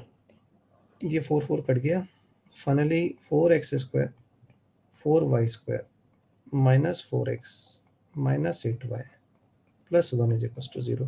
ये हमारा रिक्वायर्ड लोकस हो गया। समझ में आया क्या? अब अगेन सोचो जरा कि तुमने इसको स्टार्टिंग में ही x, y ले लिया होता और यहाँ पर तुम इसको x और y लेके बोलते कि सर ये x और y तो उसको सेटिस्फाई कर रहा है, तो ये वाला x और y और ये वाला x और y क्या कर जाता, कोइंसाइड कर जाता, तो उनको सेपरेट करना भारी हो जाता। समझ में आया क्या? इसलिए अपन क्या करते हैं, थोड़ा सा स्टार्टिंग में बच्चे को बोलते हैं कि आप तो बिगनिंग में h, k he low. But अगर देखो, अगर आपके पास सामने ऐसा क्वेश्चन है जिसमें x और y इन्वॉल्व नहीं हो रहा है, तो आप कई बार ऐसा भी होता है कि स्टार्टिंग में ही x और y ले लेते हो क्योंकि आपको पता है ये किसी से कोइंसाइड ही नहीं करेगा, तो भी कोई दिक्कत नहीं है। लेकिन आपको आदत किसकी डालनी है कि जनरली आपको h, k लिखना है। ये भी सर्कल की इक्वेशन आई है, बिल्कुल सही है, ठीक है। नहीं, ये सर्कल तो अपन ने रैंडमली बनाया ना बेटा, अपन ने क्वेश्चन को प्लॉट थोड़ी करा है, अपन ने पॉइंट्स को प्लॉट थोड़ी किया है, अपन ने तो सिर्फ मैथमेटिकल कैलकुलेशन करी है। ये जो उसने ज्योमेट्रिकल कंडीशन अपने को दी थी, ये अपन ने रफली ड्रॉ करी और फिर अपन ने लोकस निकाला, ठीक है। अब रेडियस क्या होगा, सेंटर क्या होगा, मैं ये सब डिस्कस नहीं कर रहा, इतना मैं सर्कल पढ़ाऊंगा तब बताऊंगा। अभी तो ये आंसर है, बस खत्म। ये कुछ लोगों ने भाई हैंड रेज किया, मैं माइक ऑन कर रहा हूँ, बोलो। हेलो, आवाज आ रही है? हाँ, आ रही है बिल्कुल। सर कोई से भी मतलब अपन को फंक्शन दे रखा है तो उसके कितने लोकस हो सकते हैं? फंक्शन है नहीं, पहली बात तो फंक्शन क्या होता है अभी हमें पता ही नहीं है। This is not a function, this is a equation. Function equation दे रखी हो कोई तो उसके कितने लोकस हो सकते हैं? इक्वेशन का लोकस नहीं होता है, लोकस पॉइंट का होता है। सर यहाँ पे मिड पॉइंट तो एक फंक्शन ही हुआ ना सर, क्योंकि बी भी चेंज हो रहा है तो एम मिड पॉइंट भी चेंज हो रहा है। मतलब फिर वही बात, what is a function, what is a function? h, function k is a function, h, k is not a function, h, k is a locus, it is a variable point in xy plane। मैंने okay function word एक बार भी इस्तेमाल नहीं किया। अरे मत मारो किसी को भी भाई, तुम्हारी गलती है, तुमने फंक्शन मान लिया, किसी को मत ओके मारो सर, तब। Okay sir, okay sir. हाँ, और किसी को कुछ पूछना है भाई, माइक ऑन है। प्रियांशी अग्रवाल जी, सर बोलो बेटा। आवाज आ हाँ बिल्कुल अच्छे से आ सर, रही है, जैसे भी हम तो मैं दो नहीं आया। सर जैसे हम लोग ने अभी दो पढ़े, जैसे कि कोई पॉइंट दे दिया, उससे फिक्स डिस्टेंस पे अगर लोकस निकालना है तो वो सर्कल होगा, और एक ये वाला जो क्वेश्चन है, इसके अलावा और भी तरीके होते हैं क्या सर्कल, मतलब जैसे कि लोकस सर्कल हो? नहीं नहीं, अब देखो ये गलत बात है ना। अपन ओके। चीजों को रटना चाह रहे हैं कि कब कब सर्कल आता है, तो ये गलत है। हमें नहीं। कॉन्सेंट्रेट करना चाहिए, हमें ये देखना चाहिए कि हम लोकस कैसे निकाल रहे हैं, है ना। हमारा पर्पस ये होना चाहिए कि हम लोकस कैसे निकाल रहे हैं, तो हमारा ध्यान इस प्रोसेस पे होना चाहिए बस। सर्कल तो ओके। बहुत तरीके से लोकस आ सकता है ना। आप एक पॉइंट को मूव कर रहे हो और वो कोई ज्योमेट्रिकल कंडीशन को फॉलो कर रहा है, अब उसके बाद वो जो पाथ बनाता है, वो पाथ जो है वो सर्कल भी आ सकता है, लाइन भी आ सकता है, कोई जनरल कर्व भी आ सकता है जैसे कि इलिप्स, पैराबोला, हाइपरबोला, या कुछ और भी आ सकता यस है सर। ना। हम उसको सॉल्व ओके करके ही सर। पता लगा सकते हैं। हम ये नहीं कर सकते कि इस बार सर्कल आएगा, इस बार करेंगे तो लाइन आएगा, ये नहीं कर सकते हम लोग, और ये करना भी नहीं चाहिए, क्योंकि इट इज अ वेरी, जैसे मैंने ओके पहले सर। कहा, it is a very vast thing. हम आज इसको पढ़ेंगे जबकि इसको जनरली अपन एक लेक्चर में खत्म कर देते हैं, बट मैं अभी कल से स्टार्ट किया हूँ और आज चलता रह रहा है, तो ये आज भी नहीं खत्म होगा। मतलब ये चलता रहेगा, पूरी स्ट्रेट लाइन में आएगा, सर्कल में आएगा, चलता ही रहेगा, क्योंकि हम लोग क्या पढ़ रहे हैं, कोऑर्डिनेट ज्योमेट्री। कोऑर्डिनेट ज्योमेट्री का मतलब क्या है, यस। एक्स और वाई पॉइंट का रिलेशन। अब वो अलग अलग तरह से कभी सर्कल बनेगा, कभी लाइन बनेगा, कभी पेयर ऑफ स्ट्रेट लाइन बनेगा, पैराबोला, एलिप्स, हाइपरबोला बनेगा, ठीक है। तो we should concentrate on the ठीक। प्रोसेस, ठीक है। Okay sir, thank you sir. चलो आगे बढ़ो भाई, चलो नेक्स्ट क्वेश्चन। आई थिंक थोड़ा सा फील आ रहा होगा लोकस का मैक्सिमम लोगों को कि अपन लोग लोकस में क्या कर रहे हैं, आई थिंक आ रहा होगा फील। ठीक है, आगे बढ़ते हैं।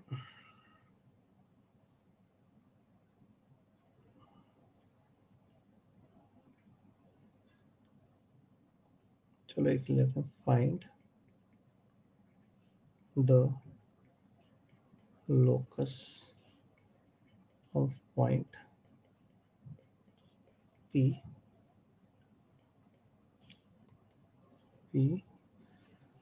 such that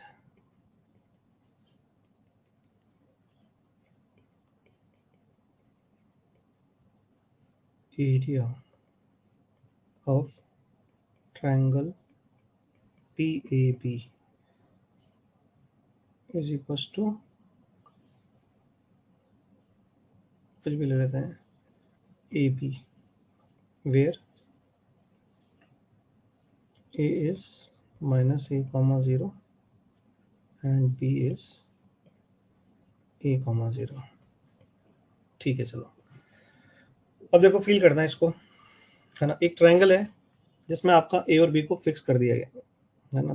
थोड़ा सा अगेन इसको समझना, ए पॉइंट फिक्स है, बी पॉइंट फिक्स है, मोर ओवर ये एक्स एक्सिस पे है दोनों कोऑर्डिनेट ए और बी। यहाँ पे आपका पी है जो कि एच कॉमा के है, ठीक है। लोकस के लिए एच कॉमा के लेंगे। अगर मैं इसको ऐसे ज्वाइन कर दूं और मैं ट्रायंगल बनाऊं तो ये डिस्टेंस यानी बेस कितना हो गया, 2a हो गया, हाँ है ना, हाँ है ना। तो अगर मैं तुमसे बोलूं कि ट्रायंगल PAB का एरिया लिखो जो मैंने फोटो बनाया उसके लिए, तो तुम बोलोगे sir half base into height लगा दो सर, यही बोलोगे कि sir half base into height. तो हाफ बेस क्या बोलोगे बताओ, what is the base? Very good, 2a। What is the height? Height क्या लिखेंगे बताओ? मैं कह रहा हूं इसको भूल जाओ थोड़ी देर के लिए। कुछ लोग तो यहाँ से आंसर बोल रहे हैं कि सर ए भी लिख दो डायरेक्टली तो वो तो मेरे को सामने भी दिख रहा है मैं कह रहा हूँ इसको भूल जाओ थोड़ी देर के लिए और ये फोटो देख करके मुझे बताओ हाफ बेस इनटू हाइट क्या होगा। तो यहाँ पर ना सब लोगों ने हाइट जो है गलत बताई है, इट इज मॉड के। सब लोगों ने के को पॉजिटिव मान लिया है। भाई के तो मूविंग पॉइंट है ना, अगर के को मैं भी नीचे बना देता तो क्या आप माइनस के बोल देते क्या? वो तो एक घूमने वाला पॉइंट है ना। तो आपने अगेन यहाँ पे थोड़ा सा गलत सोच लिया। चलो फोटो को मैं थोड़ा चेंज कर देता हूँ क्योंकि कुछ लोग सोचेंगे कि सर ये भी एक आइसोलेस ट्रायंगल है क्या। नहीं, ऐसा करें, ये ले लिया पी यहाँ पे एच कॉमा के। अब तो ये फोटो में भी आइसोलेस ट्रायंगल नहीं दिख रहा है। तो यहाँ पर सबसे बड़ी गलती जो तुम लोगों ने करी है ना वो ये कि तुमने इसको मूविंग पॉइंट माना ही नहीं। सब लोगों ने इसको पॉजिटिव मान लिया और ये मान लिया कि पॉजिटिव है और ये डिस्टेंस जैसे ही मैंने पूछा तो तुमने सीधे के बोल दिया। जो लोग के नहीं समझ पाए तो वो लोग यहाँ देखें कि जब इस पे परपेंडिकुलर डालेंगे, क्योंकि ये एक्स एक्सिस है, आई थिंक एक्स एक्सिस दिख रहा होगा, a,0 और -a,0 को ज्वाइन करने वाली लाइन एक्स एक्सिस है। तो अगर हम इसको a,0 माने तो ये वाला कोऑर्डिनेट शुड बी h,0, क्योंकि आप एक्स एक्सिस पे परपेंडिकुलर डालते हो तो आपका x कोऑर्डिनेट सेम आएगा, y कोऑर्डिनेट 0 हो जाएगा। ये अपन बात कर चुके हैं पीछे जब अपन ने एब्सिस और ऑर्डिनेट की बात करी थी, अगर लेक्चर्स फॉलो कर रहे हो तो आई थिंक ये डिस्टेंस हमने ऐसे सोचा के है, लेकिन एक्चुअली ये मॉड के है क्योंकि ये तो आपने ऊपर बनाया, मैं नीचे भी बना देता तो आप माइनस के बोल देते। ठीक है क्या? आई थिंक दिस इज क्लियर। या फिर आप डिटरमिनेंट से निकाल दो एरिया। अगर आपको ऐसे समझ में नहीं आ रहा तो कल अपन ने पढ़ा ही था डिटरमिनेंट, तो आप डिटरमिनेंट से एरिया निकालोगे तो मॉड अपने आप आ जाएगा उसमें, जैसे आपकी इच्छा। अब ये अपने पास था ए बी, ये अपने पास आया a इंटू मॉड के, this a and a will get cancelled, तो मॉड के बराबर b and this means y is equals two plus minus b। कुछ फील कर पाए? Can you analyse this? अगर तुम इसको एनालाइज करोगे तो तुम लोग फील कर गए होंगे। स्टार्टिंग में कुछ बच्चों ने फील कर लिया होगा कि सर अगर a और b को आपने फिक्स कर दिया और आपका area of the triangle fix है तो इसका मतलब ये कि आपने बेस फिक्स कर रखा है, तो सर ये हाइट फिक्स हो गई सर, अब ये हाइट नहीं चेंज होने वाली सर। इसका मतलब ये ऐसे घूम सकता है और एक नीचे इसी हाइट पे नीचे घूम सकता है, यानी it is going to move on a line which is parallel to the X axis. हाँ क्या ना? और अगर कोई बच्चा ध्यान से देखे तो y बराबर b एंड y बराबर माइनस b का मतलब क्या हुआ? ये ओरिजिन हो गया, ये x एक्सिस हो गया, ये y एक्सिस हो गया, तो दिस इज y बराबर b, तो दिस इज y बराबर माइनस b। और आपका पॉइंट सोचो b यहाँ है, a यहाँ पर है, तो इसको आप इस लाइन पे कहीं पर भी मूव करो p को इस पे, तो आपकी हाइट हमेशा सेम आएगी। बेस आपका 2a फिक्स हो ही चुका था, तो आपकी हाइट को भी फिक्स होना पड़ेगा, तभी जाके एरिया आपका हमेशा ये भी आएगा। यानी कि इस बार जो अपना p पॉइंट है वो कैसे घूम रहा है, वो एक लाइन पे घूम रहा है जो कि x एक्सिस के पैरेलल है, और x एक्सिस से उसकी दूरी कितनी है, b के बराबर है। फील आई कि नहीं आई? हाँ केड़ा, सिर्फ फील आ जानी चाहिए। देखो मजा कि ये होना चाहिए सर आज सब दिख रहा है, फील हो रहा है सर। क्वेश्चन सॉल्व करना तो एक अलग बात है, लेकिन वो दिख भी रहा है सर, इधर ऐसे घूम रहा है देखो वो, और वो दिखना ही इंपॉर्टेंट है। मेरा पर्पस यही है लोकस पढ़ाने का। I think it is now clear to us कि locus of point P is line parallel to x axis and at a distance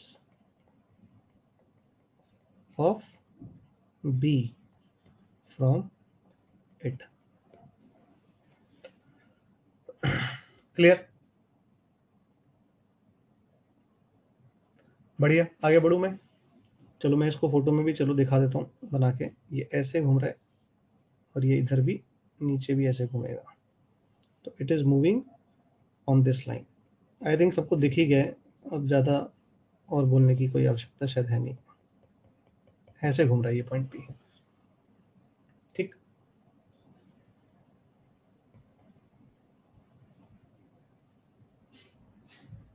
आगे बढ़ियो।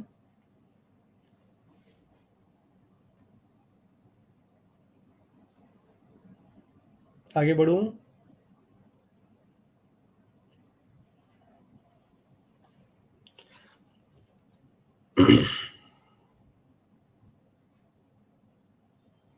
चलो एक दूसरे तरह का वैरायटी ऑफ क्वेश्चन इसमें देखें, जिसमें अपन के पास क्या होगा ना, एक पैरामीटर इन्वॉल्व होता है और आपको उस पैरामीटर को एलिमिनेट करना होता है।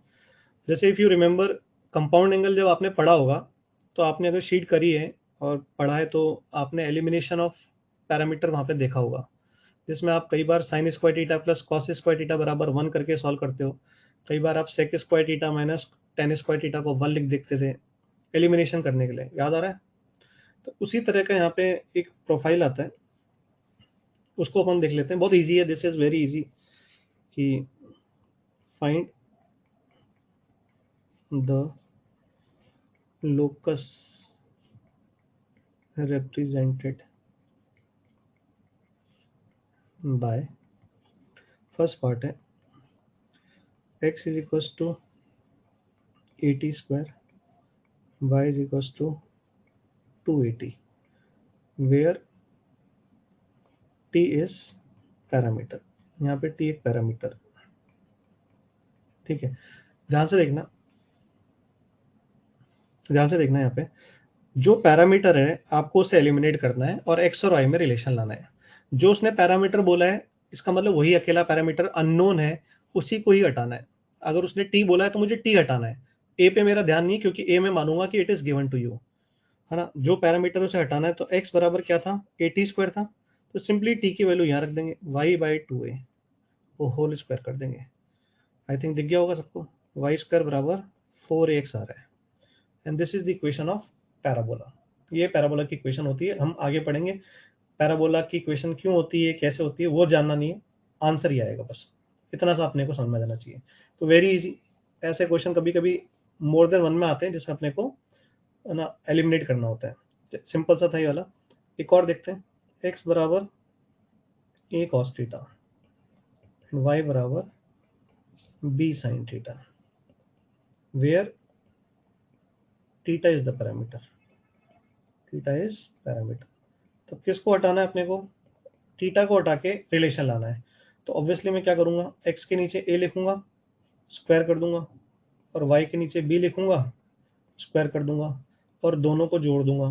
तो ये क्या बन गया, cos square plus sine square theta, जिसकी वैल्यू क्या होती है 1 होती है। Now this is X square by A square plus Y square by B square is equals to 1। This is the equation of ellipse.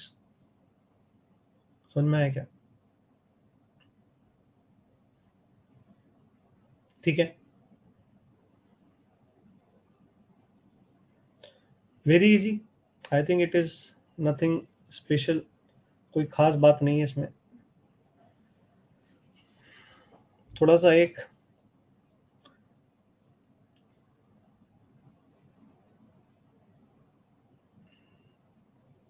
चलो ठीक है, एक होमवर्क में आगे दे दूंगा मैं।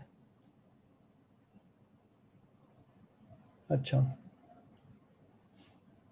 चलो, और तो इसमें अगर कभी आता है ना, देखो टीटा या टी आ गया, कुछ भी आ गया, पैरामीटर आ गया, तो आपको क्या करना है, उसको हटा के एक्स और वाई में रिलेशन ऑब्टेन करना है, ये लोकस आ जाता है ना। तो इस तरह से भी कभी कभी क्वेश्चन आते हैं, बट ये जब आते हैं तो मैक्सिमम बच्चे कंफर्टेबल होते हैं, तो इसमें कोई दम नहीं है। एक क्वेश्चन और देखें,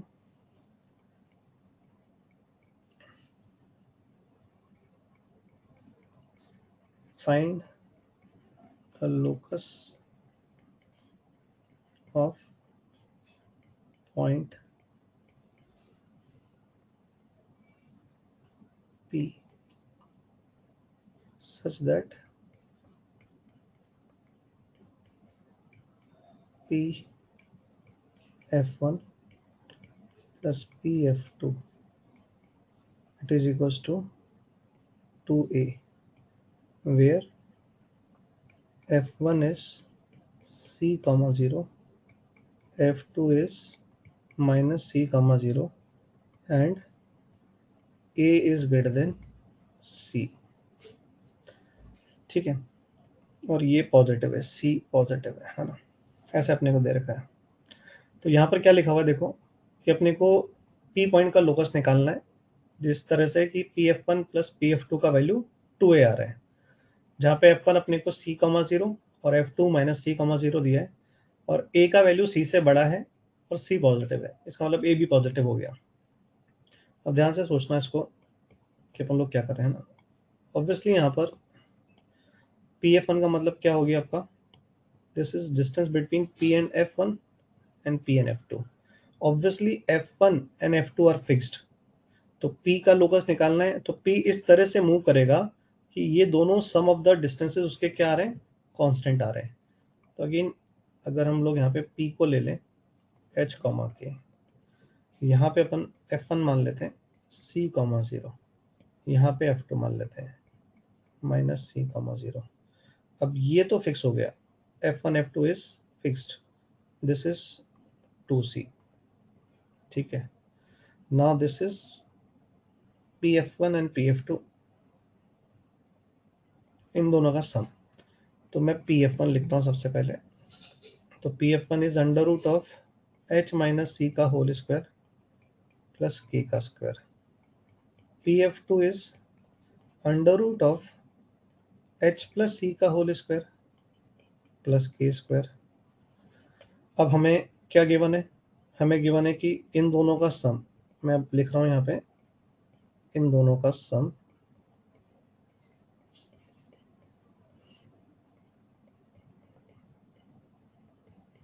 कितना आएगा, दिस इज 2A। अब देखो अपने को यहाँ मेहनत करनी पड़ेगी, है ना। अगर कोई स्टूडेंट ऐसी इक्वेशंस को देख के छोड़ देगा तो फिर इस तरह के क्वेश्चन में वो आगे नहीं पढ़ पाएगा। तो मेहनत क्या करना पड़ेगी, इस टर्म को मैं एक तरफ ले जाता हूँ और स्क्वायरिंग कर देता हूँ। समझ में आया क्या? एक रूट को मैं राइट हैंड साइड पे ले जा रहा हूँ and I am doing squaring. तो अगर मैं एक रूट को उधर लेके आके स्क्वायरिंग करूंगा तो देखो क्या मिलेगा मुझे, ये मिलेगा। I think you are with me, you are getting, I am writing directly and I think you can understand this.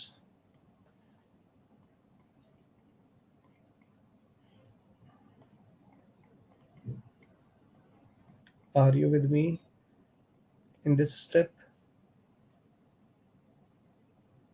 Simply मैंने एक तरफ एक रूट को ले आके स्क्वायरिंग कर दिया है। स्क्वायरिंग करेंगे तो 2A माइनस अंडर रूट का स्क्वायरिंग करेंगे तो 2A का तो 4A square plus B square minus 2A भी लगाया है ना। आई थिंक क्लियर है। अब यहाँ पे आप देखो, आपका एक H स्क्वायर, एक C स्क्वायर कट गया है, एक के स्क्वायर जो है कट गया है। समझ में आया क्या? अच्छा, ये दिख रहा है कि ये -2hc और ये वाला 2hc 4hc बन जाएगा। अब मैं क्या करने वाला हूँ कि मैं ये जो अंडर रूट वाला टर्म है इसको फिर से एक तरफ ले जाऊंगा और जो रूट के विदाउट है उनको एक तरफ ले जाऊंगा और फिर से एक बार स्क्वायरिंग करूंगा।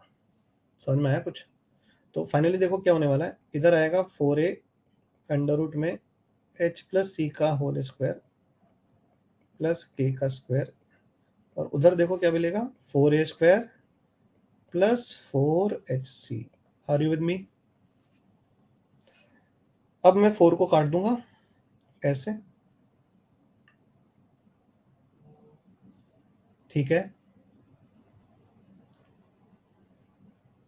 अब मैं स्क्वायरिंग कर रहा हूँ फिर से, तो a square h square c square k square 2hc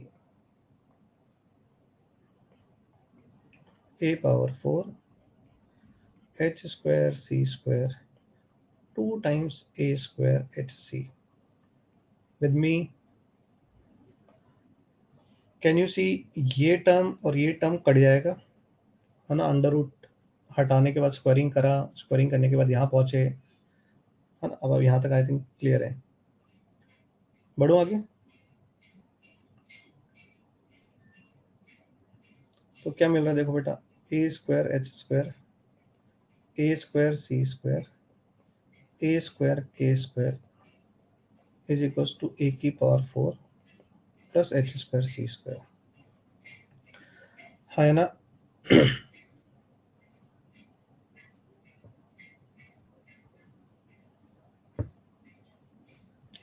एक मिनट हो गए, है ना।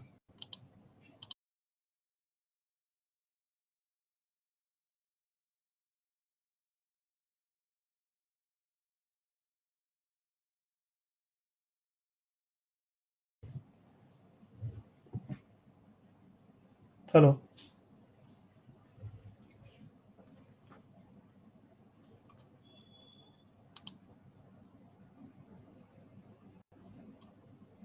Hello, Audible visible?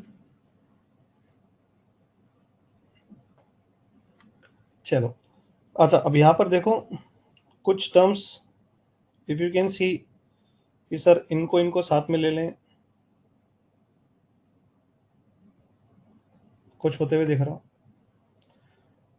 चलो, I am giving you 1 minute, है ना। यू कैन ट्राई दिस, ठीक है। सब लोग ट्राई करेंगे। इसको तुम्हें सिंप्लीफाई करना है जितना हो सके, जितना तुमसे बने तुम इसको सिंप्लीफाई करो।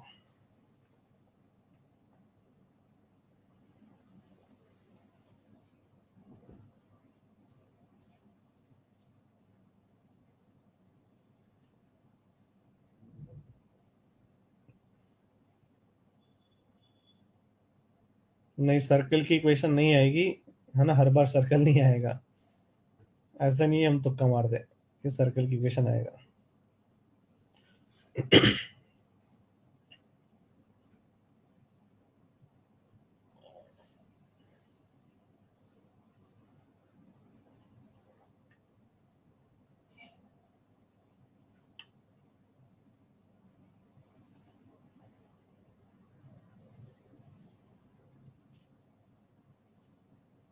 कुछ नहीं है, क्लब करो टर्म्स को और जितना हो सके सिंप्लीफाई करो। देखो जरा,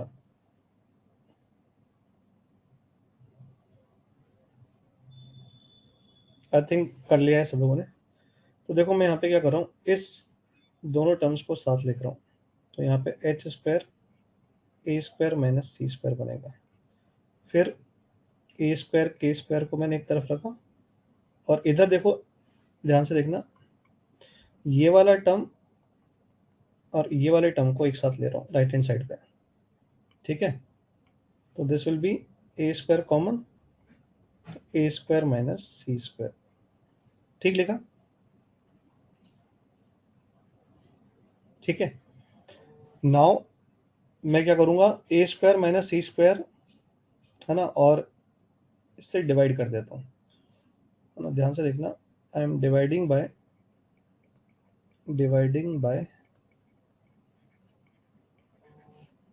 ए square A square minus C square.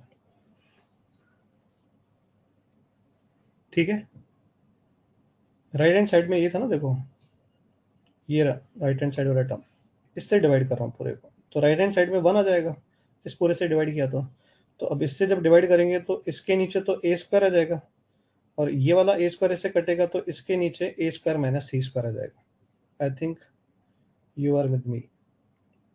तो ये आएगा अपने पास ये, और ये आएगा A square minus C square is equal to 1।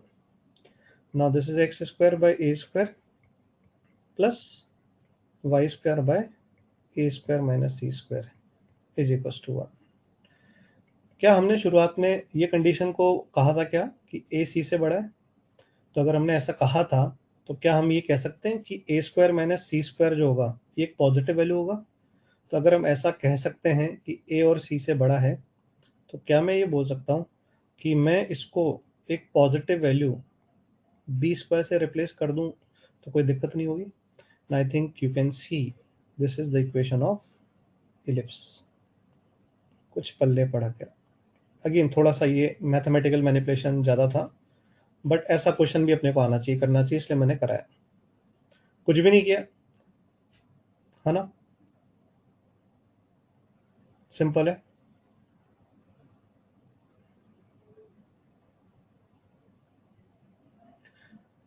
ठीक है, अब देखो थोड़ा सा इसको फील करोगे या सर बहुत है रहने दो? थोड़ा सा इसको फील करना मुश्किल होगा, लेकिन मैं कोशिश करता हूँ। तुम्हारे पास पेंसिल है हाथ में, है ना, और तुम्हारे पास कोई जैसे आई कार्ड के लिए जो थ्रेड यूज होता है ना, जिससे अपन आई कार्ड को बांधते हैं, ऐसी कोई थ्रेड है तुम्हारे पास? जैसे अपन आई कार्ड को टांगते हैं ना अपने गले पे, तो वो है तुम्हारे पास?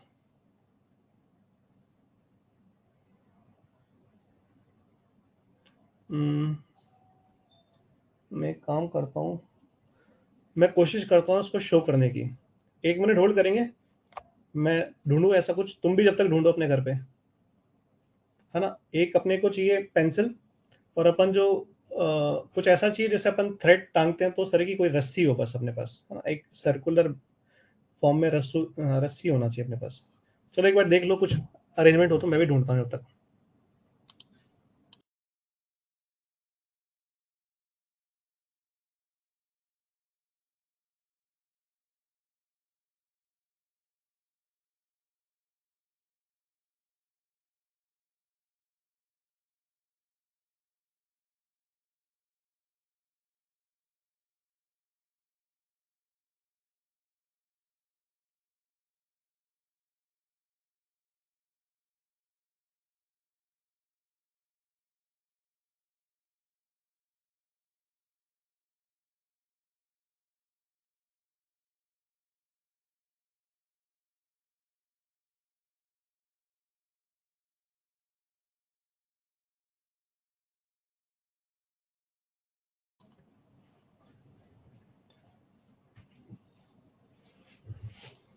हेलो, कुछ हुआ जुगाड़ भाई?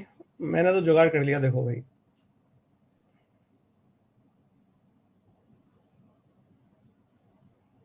हुआ? तो देखो ऐसे एक रस्सी चाहिए अपने को। अब थोड़ा सा फील करना, मैं जो समझा रहा हूँ सामने देखना, ठीक है, और फिर बाद में तुम ये करके देखना। तो ये अपने पास ऐसे है ना, इस तरह की जो रस्सी अपनी होती है ना, वैसी रस्सी है। सोचो ये एकदम टाइट है, ये पॉइंट अपना एंड जो है ये F1 है, और दूसरा जो एंड अपना ये F2 है। समझ रहे हो बात को? एक एंड को क्या मान लिया अपन ने, F1, और एक को F2 मान लिया। अब ये डिस्टेंस कितना हो गया सोचो, क्वेश्चन के अकॉर्डिंगली F1 और F2 के बीच का डिस्टेंस कितना है? 2C है।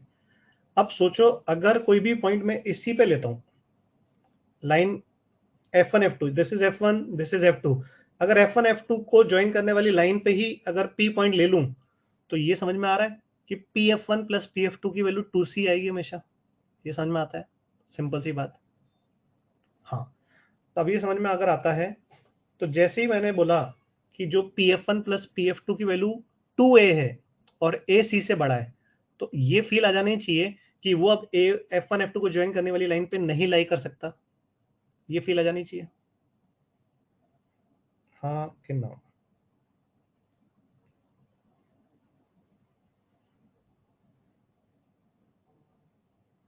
हाँ कि ना?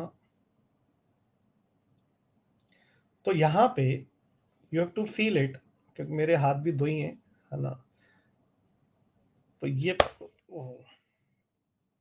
अपने को फील करना पड़ेगा कि ऐसे अपन ने हवा में इसको एक पॉइंट को पी को लिया, ठीक है, ये यहाँ पर पी हुआ, यहाँ F1 है और यहाँ पे आपका F2 है। समझ में आया क्या? ऐसे देखो, ये F1 है, ये P है और ये F2 है, ठीक है। ऐसा करते हैं, इसको थोड़ा सा छोटा कर देते हैं ताकि एक हाथ में ही काम चल जाए। ये देखो ऐसे, अब ऐसे थोड़ा सा मैंने इसकी लेंथ को रिड्यूस कर दिया। ये मेरे दोनों, एक अंगूठा और एक उंगली जो है F1 F2 है। अब कैन यू सी, ये PF1 प्लस PF2 जो है और F1 F2 है, इससे एक ट्रायंगल बनता हुआ नजर आ रहा है ना? अब सोचो कि अगर इस पॉइंट को मूव करेंगे तो ये देखना जरा ध्यान से, ये इस तरह से मूव करता हुआ नजर आ रहा है, देख रहा है? You can you feel it?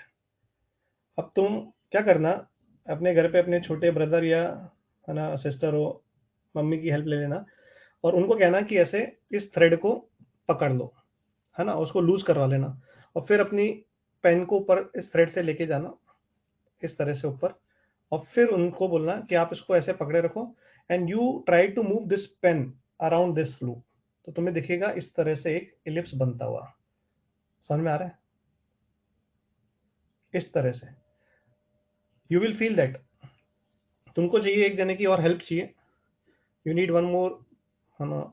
Class में होते हैं तो मैं एक स्टूडेंट को बुला लेता हूँ, अब ना थोड़ी सी यहाँ पे प्रॉब्लम है तो क्लास में अपन नहीं है, तो थोड़ा सा है ना अपने को खुद को करके देखना पड़ेगा, है ना? थोड़ा सा मैंने आइडिया दे दिया है। ये आप F1 F2 है, ऐसे आपने पेन को ले लिया और यू कैन सी, अगर मैं हल्का सा भी मूव कर रहा हूँ उसको तो यूं एक कर्व बनता हुआ नजर आएगा। यू कैन सी दिस, इस तरह से घूमता हुआ नजर आएगा। समझ में आ रहा है? तो ऐसे देखो, ऐसे आपका था F1 F2, आपने P को ऊपर लिया और उसको आपने इसके अराउंड घुमाया इस तरह से, तो आपको फील आएगी कि वो ऐसे घूम रहा है। और वो जो F1 F2 है ना, ये अपन फील करेंगे कि ये पॉइंट के बाहर से वो निकलेगा, F1 F2 से पास नहीं करेगा वो। आप अगर उसको F1 F2 से पास कराओगे फिर से वही हो जाएगा कि PF1 प्लस PF2 की वैल्यू क्या हो जाएगी आपकी 2C, जो कि नहीं हो सकती है। तो आपको ये समझना पड़ेगा कि ये अगर मैंने इसको ऐसे बांधा तो ये ऐसे मूव करेगा लाइक दिस, इसके अराउंड, ये उंगली के बाहर से पास करेगा। ये F1 F2 यहाँ है तो ये यूं मूव करता नजर आएगा। समझ में आ रही बात? और ये F1 F2 जो है, ये इस इलिप्स के लिए फोकस का काम करते हैं। क्या काम करते हैं ये इस इलिप्स के लिए फोकस का काम करते हैं। जब अपन आगे पढ़ेंगे तो अपने को पता चलेगा ये सारी चीजें क्या होती है, लेकिन अभी अपने को बस पाथ देखना है और कुछ नहीं देखना है, देखो, है ना? और किसी पे अपन दिमाग ना लगाएं, अपन सिर्फ पाथ को घूमते हुए देखें। ये देखो F1 F2 फिक्स था, हवा में पॉइंट F लिया, ये P लिया, PF1 PF2, और ये P घूम रहा है ऐसे, ऐसे देखोगे घूमते हुए। समझ में आ रहा है? तो एक काम करना, एक बार अपना थ्रेड ऐसे पकड़वाना अपने ब्रदर सिस्टर से किसी से, और पेंसिल से उसको ऐसे उठाना और उस पॉइंट को उसके अराउंड मूव करना, तो तुम्हें दिख जाएगा एलिप्स बनता हुआ। आई थिंक सबको थोड़ा सा आइडिया होगा एलिप्स का जो शेप होता है। एक एलिप्स इस तरह का होता है, तो तुम्हें इस तरह का घूमता हुआ दिखेगा। ये F2 और ये F1 और ये जो P पॉइंट है ये इसके अराउंड ऐसे घूम रहा है। एक ऐसा एलिप्स बनता है और एक इस तरह का बनता है, इसे कहते हैं वर्टिकल एलिप्स, इसे कहते हैं हॉरिजॉन्टल एलिप्स। समझ में आया क्या? थोड़ा सा प्रॉब्लम है क्योंकि मैं पूरा शो नहीं कर पाया जैसे मैं करता हूँ क्लास में, बट आई थिंक थोड़ा सा तुम अपना हेल्प लोगे ना घर पे किसी की, ऐसे ही स्ट्रिंग ले लेना F1 F2 और ऐसे उसको ऊपर खींचना पॉइंट P के थ्रू और यूं घुमा के देखना, ऐसे घूमता नजर आएगा तुम्हें। समझ रहे हो बात को?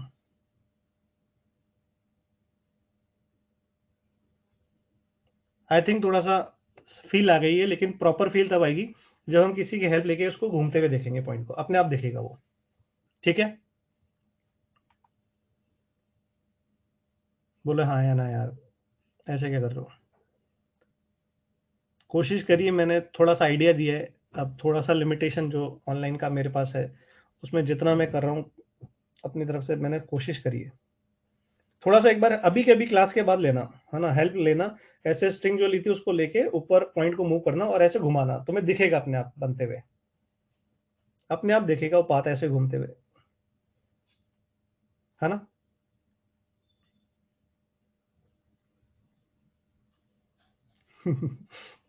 अनिकेत राज साहब वो कह रहे हैं कि सर मैं ना पजामे का नाड़ा निकाल के लिया है। सर्कल नहीं होगा बेटा, वो एलिप्स होगा, एलिप्टिकल पाथ होगा। आप उसको घूमते हुए देखोगे तो सर्कल तो क्या होता है, सर्कुलर ऐसे होता है, एलिप्टिकल पाथ बनेगा ये इस तरह से। हाँ कुछ भी ले लो यार, मैं खुद भी अरेंजमेंट किया तुम्हारे सामने, जो मिल जाए ना वो लेकर के मूव करते हुए एक बार देख लेना, ठीक है। तो आई थिंक आज अपन यहीं पर ही स्टॉप करते हैं, एक दो एग्जांपल मुझे और लेने हैं लोकस पे, इसके बाद हम लोग नेक्स्ट लेक्चर से स्ट्रेट लाइन चालू करेंगे।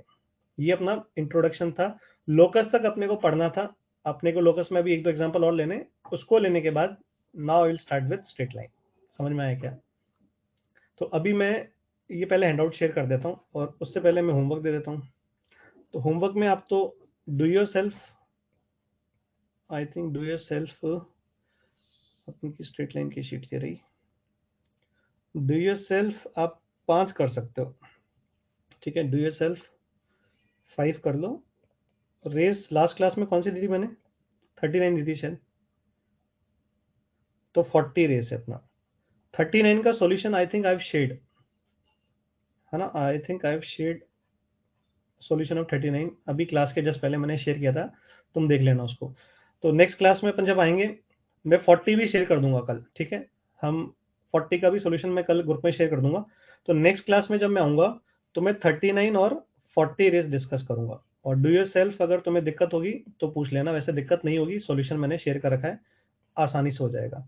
और अभी मैं 38 रेस डिस्कस कर रहा हूँ, ठीक है। 38 रेस डिस्कस करूंगा मैं, तो मैं पहले हैंडआउट शेयर कर देता हूँ, तो जिनको डाउट नहीं हो 38 में वो लोग जा सकते हैं, और अगर किसी को कुछ पूछना हो 38 में तो वो वेट कर लेगा।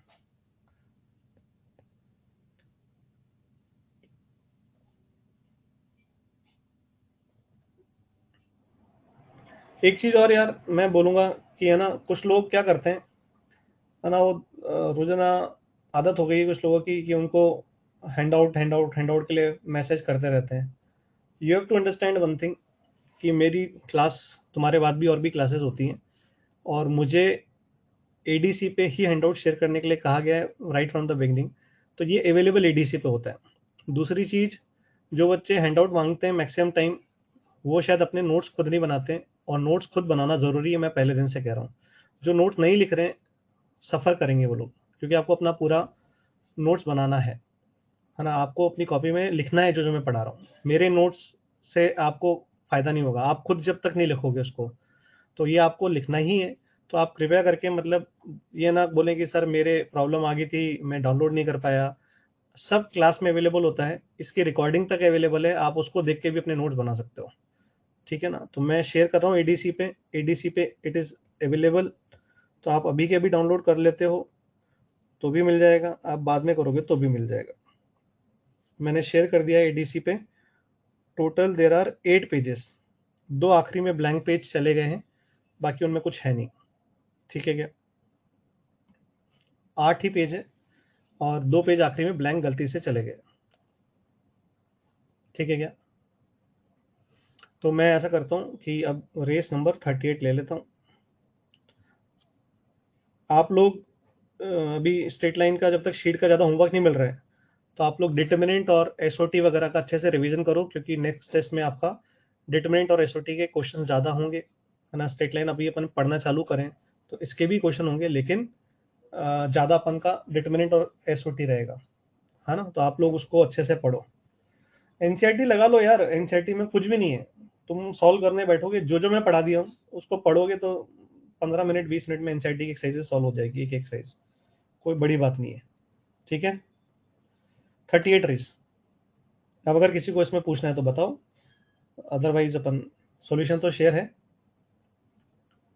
कोई भी बुक और कुछ करने की जरूरत नहीं है। मेरा एक दिमाग में जो चीज़ हो याद रखो, टेस्ट पेपर्स को रिवाइज करो, रेसेस को रिवाइज करो, नोट्स रिवाइज करो, शीट रिवाइज करो।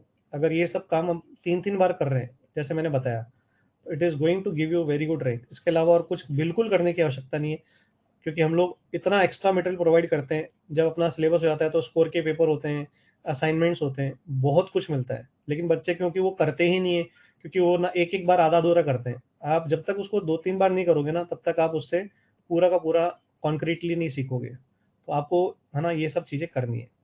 आप 3 बार करने का फंडा दिमाग में रखो, all the races, notes, sheet and test papers of LN, बस। और ज़्यादा से ज़्यादा अगर कभी लगे कि मुझे अब थोड़ा सा और लग रहा है कि पढ़ लेना चाहिए या प्रैक्टिस चाहिए, तो डू लास्ट ईयर क्वेश्चंस। आप पिछले 15 साल के पेपर जेई के जो हुए हैं, तो उसमें से जैसे आपने कभी मन करा कि मुझे एसओटी में देखना है क्या क्या है था, तो एक कोई भी आपके पास बुक हो, नहीं हो तो आप खरीद लो, पास्ट 20 ईयर्स 30 ईयर्स की जो आती है, और आप कोशिश करो कि 2002 से 2000 जितने भी 21 तक जितने भी पेपर हुए ना, इन पेपर्स के जो जो चैप्टर्स आप पढ़ चुके हो है ना, और उनका यूज है, उनको आप देख सकते हो, लेकिन only after you have done 3 times revision, only after that. ठीक है, जल्दी बताएंगे इस रेस में 1 से लेके 7 तक, if there is any doubt. 7 में तो आई थिंक ये तो लॉग का क्वेश्चन है, सबको पता है कैसे होता है। आपने नोट्स नहीं पढ़े, आई थिंक नोट्स पढ़ने चाहिए आपको। यहाँ पर कुछ भी नहीं है। अल्फा अपना कैरेक्टरिस्टिक है, बीटा मेंटिसा है, तो यहाँ पर n इज इक्वल टू हो जाएगा m की पावर अल्फा प्लस बीटा। ठीक है, और यहाँ पे बीटा फ्रैक्शन है, तो ये वैल्यू आपकी 0 से 1 होगी। बस यहाँ पे अगर अल्फा प्लस m उसने 7 दे रखा है और उसने बोला है कि प्राइम नंबर है, तो 2 ही केस होंगे, एक तो ये 2, तो m की वैल्यू 5। एक पॉसिबिलिटी तो ये बनेगी, और एक पॉसिबिलिटी बनेगी कि अल्फा 5 और बीटा की वैल्यू 2, m की वैल्यू 2।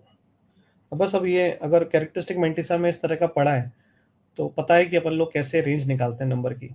आई थिंक पता है ना सब लोगों को। ठीक है, देखो है ना, ये कराया हुआ है ना, आई थिंक समझ में आ गया वो।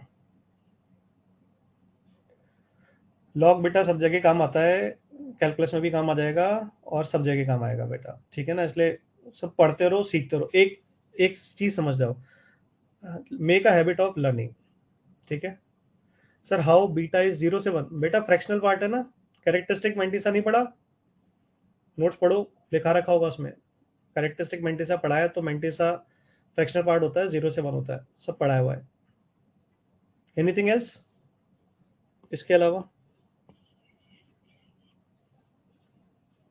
कोई बात नहीं, रिवीजन कर लो, इसीलिए कहता हूँ रिवाइज कर लो, सब याद आ जाएगा।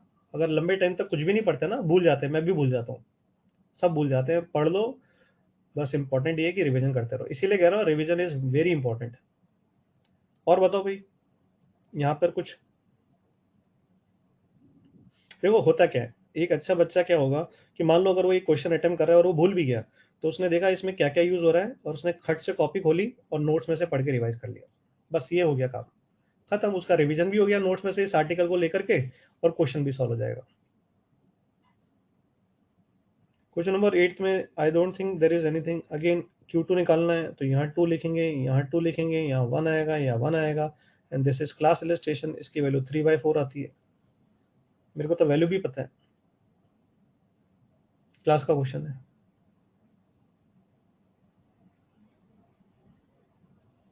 इसीलिए कहता हूँ देखो, notes, sheet, test papers, races, 3 times revision, life will be set. खत्म, बेकार की बातें कुछ करो ही मत, कोई कितना ही कुछ कहता रहे, कुछ करने की जरूरत ही नहीं है। मैं जो बोल रहा हूँ वो फॉलो करो, अभी भी बहुत टाइम है, अभी भी करोगे ना ईमानदारी से थोड़ा थोड़ा करके, तो अभी से करंट चैप्टर से आदत डालो और प्रीवियस चैप्टर को थोड़ा थोड़ा रिवाइज करते जाओ, आराम से। अब तक सिलेबस खत्म होगा, पूरा रिवीजन हो जाएगा। यस, मैंने कहा notes, sheet, races, test paper, सब। I think discussion is complete. Sequence series बहुत जरूरी है बेटा, कैसी बातें कर रहे हो।